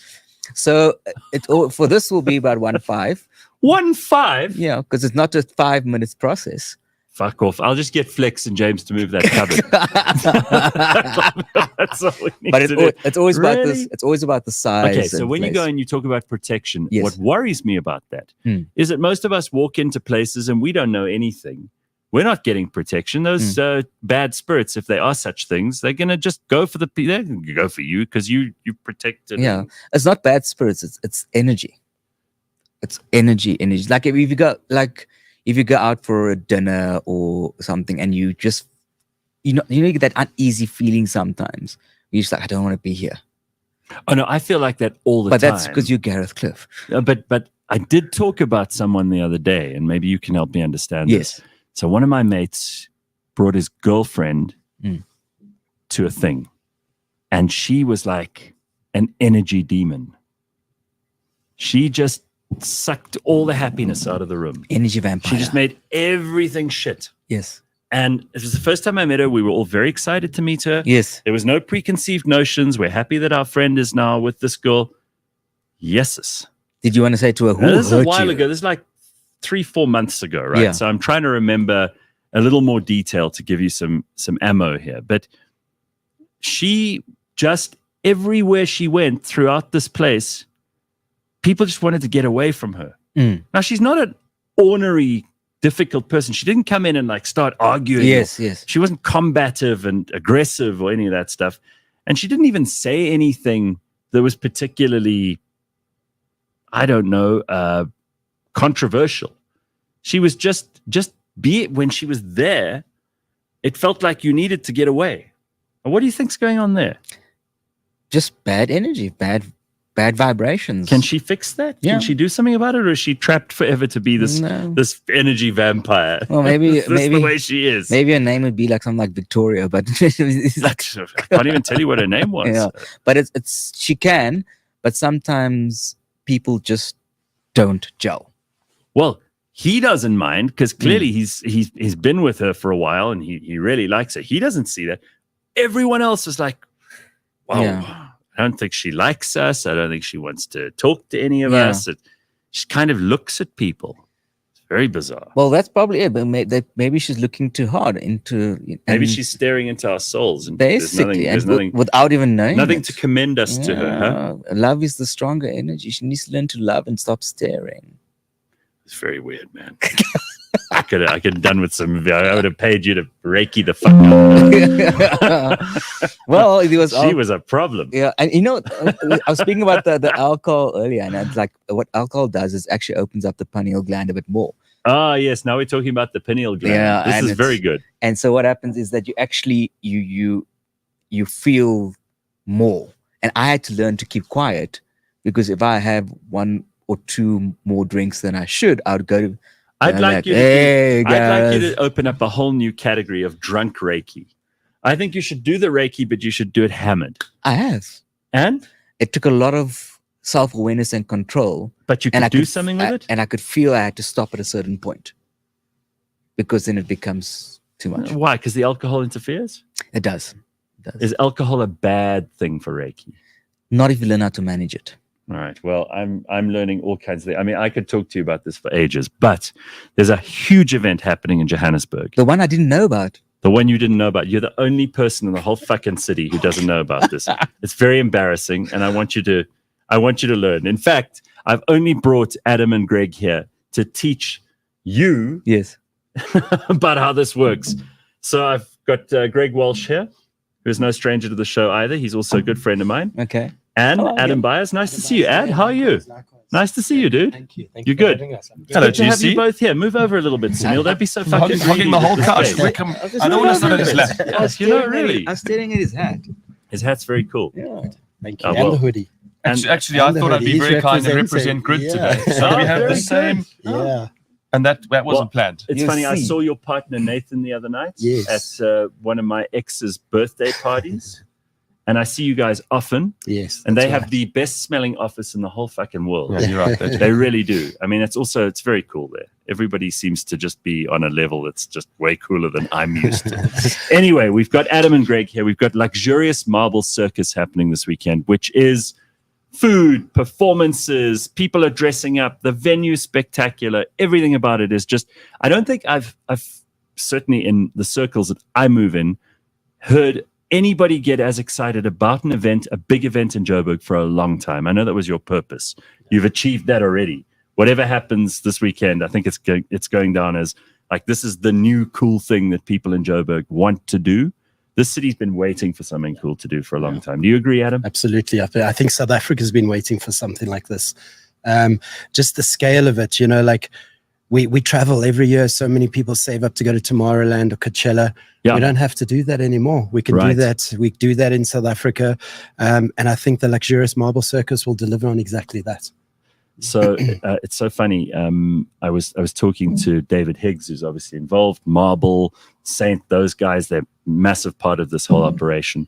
Gregor, when you put this together in your head, because it started with you, what was your intention and how has it changed between when it originally came to you as a concept and now that it's actually happening? So I think the first concept, it actually all started, Dino from the Marble Group, who you know, gave me a call and said, and it's almost 2 years ago, it was November, 2022. And he said, do you think we can do a festival?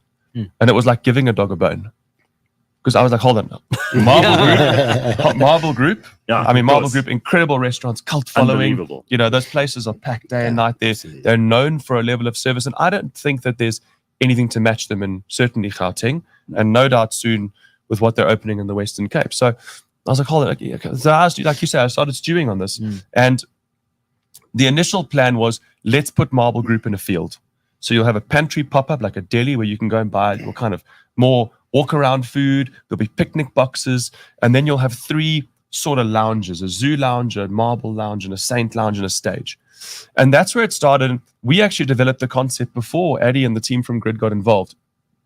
And quite rightly, the Marble Group eventually said, okay, look, guys, this is really cool. We're loving where this is going.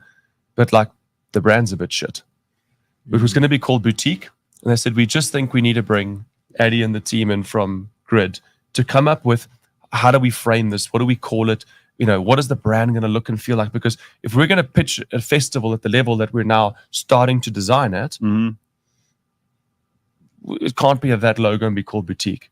And that's where these guys came and absolutely blew my mind. I mean, how we went from, what we thought was going to be like Tomorrowland, Coachella. They're all these one-named, Lollapalooza, but to the luxurious marble circus. Yeah, I mean, look at this.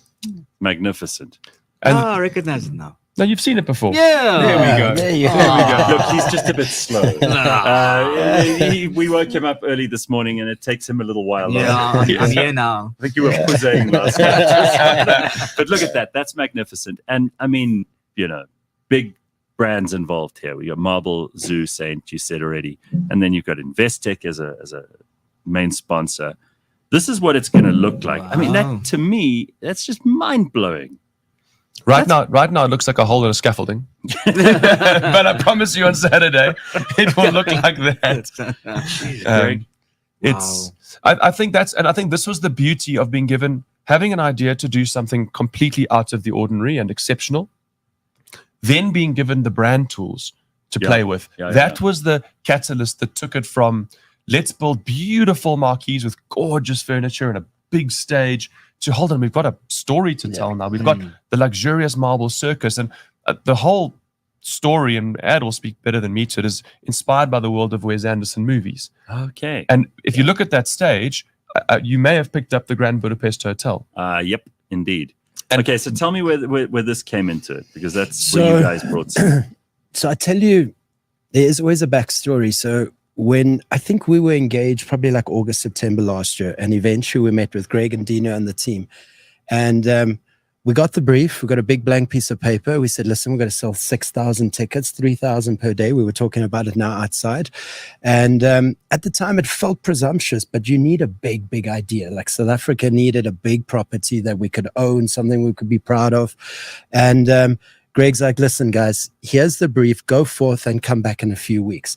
But the challenge is he hit us in September, October last year. Now, Gareth, that everyone's energy levels are starting to dip. And a few weeks went by, and I'm like, I haven't heard from Greg, and he hasn't heard from me. He's like, listen, Ed, like, what is going on here, bro? You guys in, we out. I said, dude, just like bear with me. I'm just navigating a few things on our side. And in the end, we sat down as a team. And it was spearheaded by Nate. He is the creative genius in the business. And he brought in a really big team around him. And he's like, listen, guys, we cannot just create a festival. We've got to create something that is way beyond that. And there was a big strategic component, and the strategy itself proved that the white space was that generally a festival is an outdoor table, a shitty plastic cup, a lot of dust, a lot of everything going around. It's just actually, we cannot in South Africa cater for an amazing outdoor experience. And we were like, hold on, how do we elevate that? And that actually was the white space for us. So how do you create an outdoor day-night experience where this thing evolves into a fantastical, magical experience? And then at the end of it, one thing that congregates people, and there's a ringmaster, and there are characters, and there are wild animals, and there are tamed animals, and there are kids of joy, and there are families of joy, is a circus. And I don't know if you remember the Boswell Wilkie Circus from many, many years ago. And in our minds, we said, listen, like if I said to you, Marble's going to build a residency, you already in your mind have an idea of what that would look like. Right. If we said to you, Marble's going to build a hotel, what Marble, that hotel, you get a feel for it. You even said, from a grid point of view, you'd get a smell. Yeah. When you go to Marble, there's a smell insane. Right. So we said, imagine if Marble hosted a circus. It brought everyone together. And then you cannot forget that Marble's not just Marble. The Marble Hospitality Group is about luxury. It's about premium. It's about an elevated, immersive experience. Hence, we came up with this idea of the luxurious Marble Circus. And the big headline for us was the luxurious Marble Circus comes to town. So, I mean, it'll appeal to people on a number of different levels. And I found this fascinating because I do think that people in Johannesburg, look, people all over the world, but people in Joburg want to have something really cool to look forward to. Yeah. And they want to go to a thing where if you're a foodie, you're going to be blown away by the food. If you're the kind of person who needs constant like visual stimulation of stuff happening around you all the time, you're going to get that. There's going to be an occasion for people to dress up, and they love that too. So it's going to appeal to a bunch of different people in different ways. And also, like there's levels of what you're going to have. There's this proper dining experience as opposed to like just the festival, let's go and get drunk thing. So all of that can happen in one place and for a whole weekend. So I think that's probably the most unique part of this, and that's also been the most difficult part to articulate. People are like, what is it? Yeah. Right? And I think we're not going to be able to tell you exactly what it is until you've finally been, and we tell the story afterwards. And that's he's not coming. He didn't buy tickets. No, well. I'm screwed. Maybe we can make something happen. No, don't help him. So He didn't even know what it A was. Raiki section. Like 40 minutes ago, he was like, what's that? You know, but when I Yes, saw, help him I now. saw the pink flamingo, I was like, Also, I just before you carry on, Gregor, it's really, to wrangle all of this together logistically and operationally is a major thing. I've seen you do big events before. Is this one of the biggest? it's the biggest. The biggest. Yeah, I Full think stop. you've been to some of the big ones. You've been to, particularly if I remember back, Sensation, Armin van Buren's Armin Only. Those were big gigs, but they were big in a single frame. Yeah. They were in an indoor arena. We had a technical writer from an international producer that we could follow. And then we had to do the marketing and make it all beautiful and bring it together. But this is one we've had to create everything that it is, every last touch point. And it's the biggest festival we've done, not in terms of the number of people by any stretch, but in terms of the scale of the detail. The size of the stages, the size of the dining rooms, what you're going to read on the menus, what you heard in the marketing. The show moments are... Addy's had a little taste, but I'm not even showing them in full with Ad because I want him to see them for the first time. We do something called the Mega Mix, and we do it at Rage Festival, and it's a big moment. We tell a big story, and Goosebumps, and we call ourselves the Goosebumps Company for that reason. This is G&G. We were like, G&G. How do we do a show moment the whole day, basically?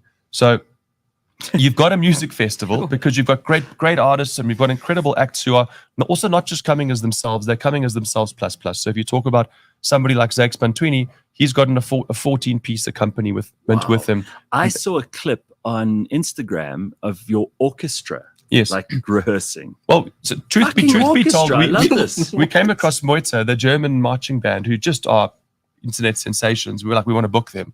And there was just just to have a gig this Thursday in Amsterdam. There was no way to get them here in time. So we're like, we'll make our own.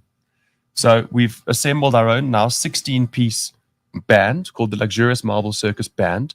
We've had to score the music. You're coming. It's incredible. But Gareth, I just want to go back to your point. I'm going to interrupt you, Greg. As you said something earlier, is that South Africans, I don't even think it's a Gauteng thing. South Africans love to look forward to something. Remember 2010 World Cup? Yes. And when that was finished, we didn't know what to do with ourselves. And then we started to build up other things. And last year, this time, we were so consumed in the Rugby World Cup in Paris. And every time we played, we knew we were a step closer. We lost to Ireland. We all fell back, but we didn't believe. So a year ago, and even almost to the day, 28th of October, we were so consumed in the World Cup. And this year, I'll never forget Greg. He's like, we got to get South Africa rallying behind something. South Africans love to look forward, and we love to convene. And that's what we want the circus to be. Like we want to pull the whole of Joburg. We know we've got ticket people flying in from PE. We've got a huge contingency of support coming in from Cape Town. So we know the need is there. So this idea of bringing South Africans together, and we love as South Africans, we celebrate by breaking bread, we celebrate over music, we celebrate our diversity, and that's what it's got to be about. And then I think to Greg's point, and I want to really commend Greg because he has led the project. I do worry about his health in every way. He's a bit croaky, and I'm worried. He was meant to be here last Monday, called in sick on Sunday night. But, it's weakness. It's his old age. He's become very silver in his life. Very silver. But I tell you, the detail in the curation, and I think if you go back to where you said, look at the big brands that are involved, and I think that was the idea of when the consortium was put together, that is Luxurious Marble Circus. You got the best in hospitality, you got the best, as you know, in production and the curation and the the logistics that come with an event. And, from a grid point of view, you've got this big idea, elevated thinking. Put the three together and it culminates 100%. Into the luxurious marble circus. It's a really audacious idea, and I love it. But I want you to boast a little bit about the scale of this thing and give people an idea of, the kind of staging that you're doing, the number of people that are going to be there, the amount of food that you're dealing with. I mean, I know you're into all of this because you look at spreadsheets all day. Yeah. This is Greg's favorite thing. Some of us get off on actually having the experience. Greg is like, I want to see the numbers. Tell us about the numbers, Gregor. So I think that the most impressive part, and maybe the bit that fuels me from a purpose perspective the most, is the show moments. And there's 8 of them. So if you're coming to the festival, don't miss the 8 show moments. The first one on Saturday, I think, started at 5, and you'll see it. There's huge, big programs printed on massive towers. It'll be online. Don't miss the 8 show moments because they have been 7 months in the planning. In fact, in your very beautiful studio here, we shot the Ringmaster.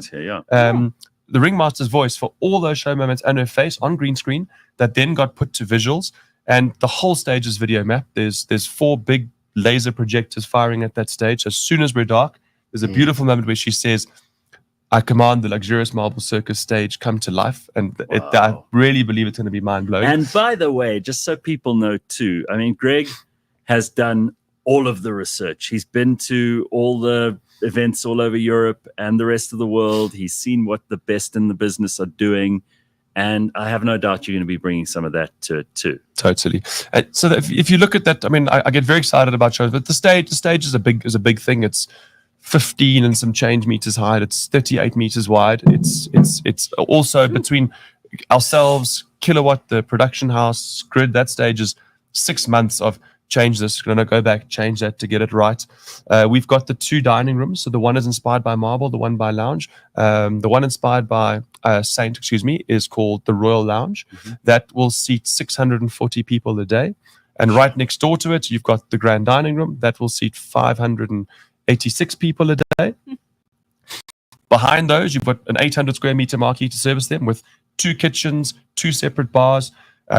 We've probably got 500 people just working those 2 marquees. They're raised up. We couldn't fit. Ground is beautiful, but it's over manicured for what we need. So there's too many things in the way. So the only way to fit these lounges with proximity to stage and fit people in front was to build them on top of Ground's vineyard. So 10 days ago, we started building with layer scaff. These where you are going to sit at your table, and I know where your table is. By the way, I bought my ticket. Gareth bought his table. Quite right. I don't think that I was skiving off of Greg, and then we got him in here this morning so I can get a free fucking ticket. I bought it, and that's after I invited you. I invited you to come, and you said no. I'm buying my table. No, but I also think it's you got to support your friends, and I've been to a lot of your things. You've never ever disappointed. I know that also you're a visionary, and I know that you've brought in the best in the business here with Adam and with Nathan and with all the guys from Saint and from Marble and all the rest of it. But what I'm excited about here is that this is totally new. It's like nothing we've done before in South Africa. And I like that. I like that we're going to perhaps see the beginning of something which we will become world famous for. Yes. Listen, we've got huge aspirations to scale this. We're definitely going to go to Cape Town in the first quarter of 2026. So it'll be in Joburg every year. We'll then switch on Cape Town every year from 2026. And then we're all talking about the Middle East. We want to export this. We've actually had conversations with the guys from the Chamber of Dubai locally. And I also think it's worth giving credit here for being unashamedly about luxury and the top end stuff. Like, we live in a country of enormous diversity and enormous inequality and all that shit. But frankly, we spend an enormous amount of time talking about the problems instead of giving the people who have worked really hard and want to have one weekend of extraordinary experience the opportunity to do that. Why must they go? And it's like someone said to me once, why have a shitty cup of granular coffee every day if you can have that one cup of coffee be spectacular? Why not have one weekend of absolutely spectacular luxury experience, great food, lovely people, the most incredible atmosphere imaginable, and then go back to your life inspired on the Monday, as opposed to Like, well, I'll just have a couple of beers with my mates on the Friday, which is just so dreary and boring. Yeah. Do you agree? Yeah, I think, the other point I want to make is, as creative agencies, our industry has become so submissive to the idea of waiting for clients to brief us on something. Thank you. And that was a big drive for us, where we said, from a grid point of view, we've recently opened 608 Entertainment, and the whole idea is think F1. F1 doesn't wait for brands to sponsor it so it can deliver the F1 series. They attract big brands. And we said, listen, for us, it was a case of the three entities backing themselves from a hospitality point of view, from a production and a visionary point of view, and then from a creative point of view. Put that together, and we delivered. We almost launched that thing, in the absence of real big sponsors on board as yet. We launched it knowing we've got to back ourselves. But then congrats to Investec for seeing the opportunity. Absolutely. Yeah. Because that's really, they back lots of brilliant businesses. They have very, very smart people who work there. They have a reputation which is nothing like other financial institutions. Yeah. And therefore, it makes sense for them to be involved with something that's truly groundbreaking. Yeah, and out of the ordinary. I think, again, so, if you go back to this idea... you just used their line. Out of the ordinary. You're such an ad man. Huh? Look at him. So, but yeah, I think to your point, like the scale of it is just absolutely... And again, if you look at the entertainment lineup, it's just the best of the best. And I just love the fact that, Greg and the guys have gone back in time. You go back with George Sachs, and you go back with so many different Dean Fuel. We all grew up with him in Cape Town. Awesome. And then it grows and it evolves into, Major League at the end, and Zakes Mantwini and Kayenda Sal and Sunil musicians. So it's just, it's like, it feels like 20 years have been curated, and you all just experience so much, and there's so many layers to it. I think two big questions, the most important questions that we're getting, the hardest ones to answer, is what time is the best time to arrive? What time it opens, arrive then and hold on for the next 12 hours. That would be my advice. And the dress code. The dress code. It's the luxurious marble circus. Listen, the girls have all been thinking about this for months. Yeah. I'm suddenly shitting myself about having to find something. I have a big point on this, and there might be somebody watching, and I just want to say to him, you can't wear tracksuit pants. No. And if he's watching, he knows who he is, and he does wear nice ones, but there's no tracksuit pants. To be honest, that's I could tell you every single thing you want to know about this festival, but the dress code is the one place that even I'm struggling, because you're the concept and ideas man. So come on, tell us what we should wear. The team have done two great posts around the dress code, but the challenge is that you've got a day event that evolves into a spectacular night event. And Greg, he's kept telling us, guys, the day experience is quite different to the night experience. Like it really does. It just comes alive at night because you've got so many different opportunities. So on the dress code, oh man, I've heard Burning Man meets Coachella, meets Rage Festival, meets everything. It's hot out there. We were there when we broke ground last week, Sunday. We got there at 1 o'clock. It was 29 degrees. We left at 5 o'clock. It was almost 33, 34 degrees. So pack a bag. For guys, just dress up and make the most of the opportunity. I think that's the point. Just dress up. Whatever that means to you, just dress up. I had Shamila in here the other day, who Greg knows as well, and she was saying to me, and it's correct. Like if you're going to something like this, and I'll get to Carl's comment, and a lot of other people have questions too. We're running out of time, but we'll get there. You either go big or you don't go at all. Like if you're going to dress up properly. There's nothing worse than those people who they do like they put a stupid hat on or something, and that's their whole outfit. Like, go properly. That's all. Otherwise, you're going to feel stupid. We almost have a rule of thumb for that. Look at Sunil. He wore his Sunil Osman jacket and his Sunil Osman shirt. I mean, that's the way to go. I'll give him a lot of shit, but that's the way to go. That's a nice picture of you. Very nice, Sunil. All right. So Carl says here, even the people who didn't work hard and who just inherited the money, they deserve the luxury too. I mean, why not? Brilliant. Right? Gareth the Hermit is going, this is going to be huge. Okay, well, I don't know if I should be the reason that you. art installations. Tell us about the performers, because there are going to be people running around the whole time doing stuff. Including the musicians who are the smaller part of it. I know there's 138 acts because I know the numbers, as you say. 138. Of that, probably 85, 90 are performers, not musicians and their accomplices.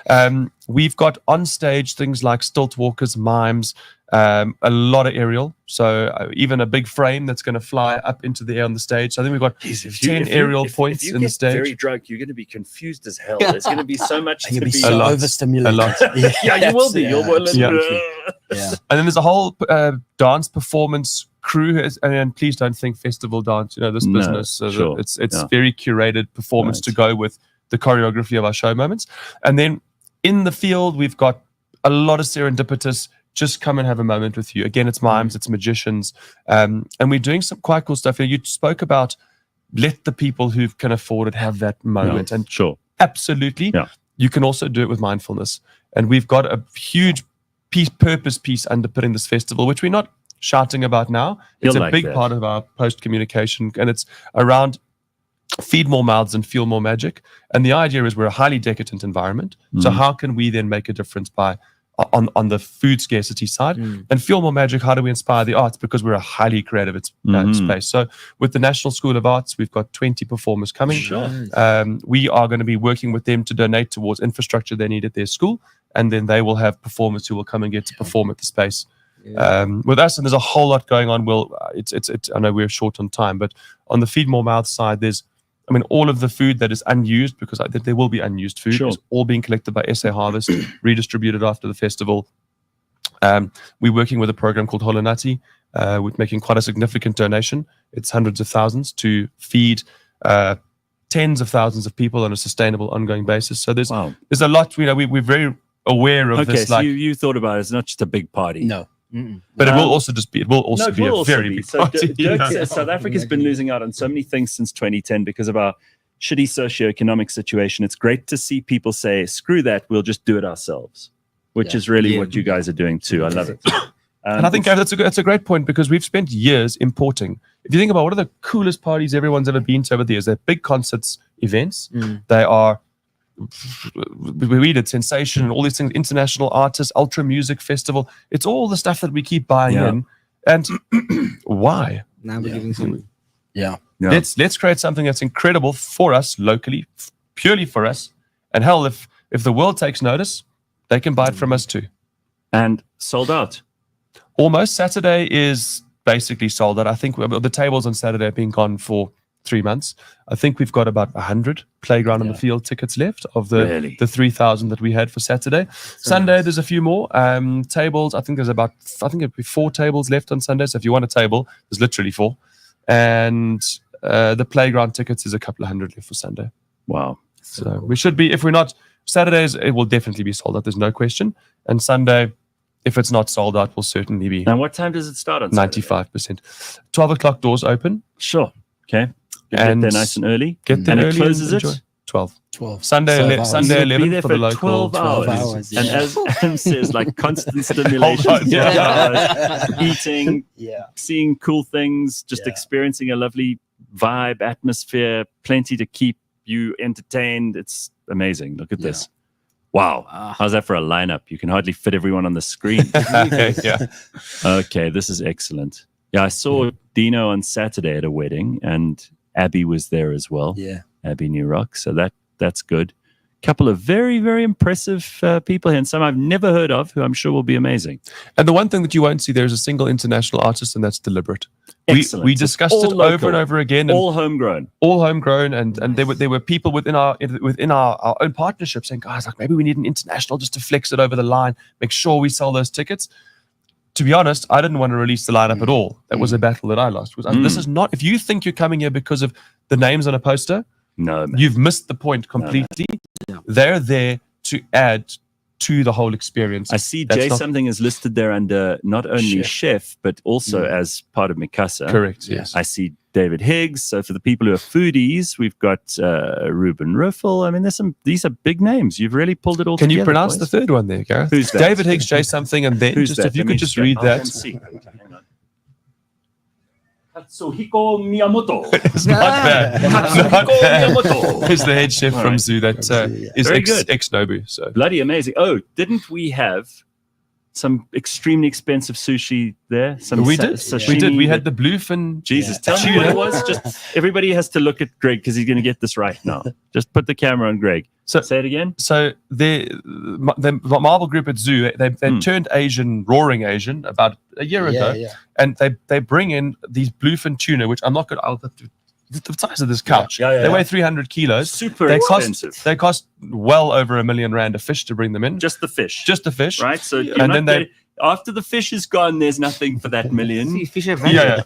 And then, but a single piece of sashimi from that fish, just a little, you get the salmon, a piece of the bluefin tuna sashimi is 250 Rand a piece. And that's what we were gorging ourselves on. And we thought it was pretty good. We thought it was pretty good. And I'm not a foodie, but I'm actually really excited about the whole experience. Again, YOLO, and to be around cool people doing fun things where everybody is so focused on entertaining you and making sure you have the best time ever. I don't see any reason why people couldn't be excited about this. Looking at the artist lineup, I would go for everything but the music, says Sebastian, but he's a real asshole. I'm sure the experience would be amazing. The luxurious marble circus, great decision, guys. Local needs a stage like this, says Barely Vocal Media. Roxanne says it looks like Tomorrowland crossed with Gatsby with incredible food, frosting, very good. She gets it. Okay, so she gets it. Yeah, there are lots of people who are starting to get it here. Does that tuna come partitioned already? If you mess it up, you're down bad. They have to with that kind of... I watched a documentary about this once. There are people whose whole life is devoted and dedicated to being able to portion that fish out in just the right way. So... there's a guy who's trained his whole life, not like your fucking Raiki that you did for a week and a half. Like these people spend their whole life learning how to cut that perfect little piece of sashimi. It's quite incredible. I'm very excited. I love it. I love also the idea that this is the best of the best of the best. You're not going to skimp on anything. I can tell you, just to you talk about the best, and you're right, there's been no compromise. There's nothing from the napkins that we printed, that we chose the fabric of. There has been no compromise, to the point that it's context is everything. But we are spending 9 million Rand more than we thought we were going to spend. Once we already had planned what all the areas would be, we're now spending 9 million more than that, because that is the level of no compromise we went to. We were lucky we had certain wins with amazing brands who came in and have managed to help us on some of that.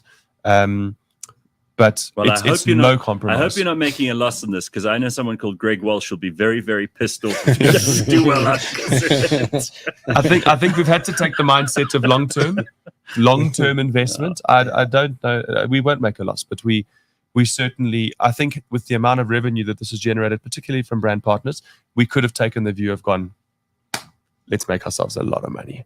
Okay, but you've decided. But the decision was this is a long-term plan. And it's a showcase for what may come in the future. Absolutely. And we believe this can grow in not just in total number of people. I think that's probably the most place we've got to be the most careful not to grow it too much. But I think we can grow it with the way that brand partners can participate, certain luxurious experiences within the experience. So, view is long-term. I was thinking it's going to have a really big impact on music tourism, food tourism, that kind of thing in the future. Absolutely. I just had the guy in from KLM and Air France just now. He's the country manager, and he said that he has a real problem getting people excited about Joburg. Yeah. Because there aren't these focal points, right?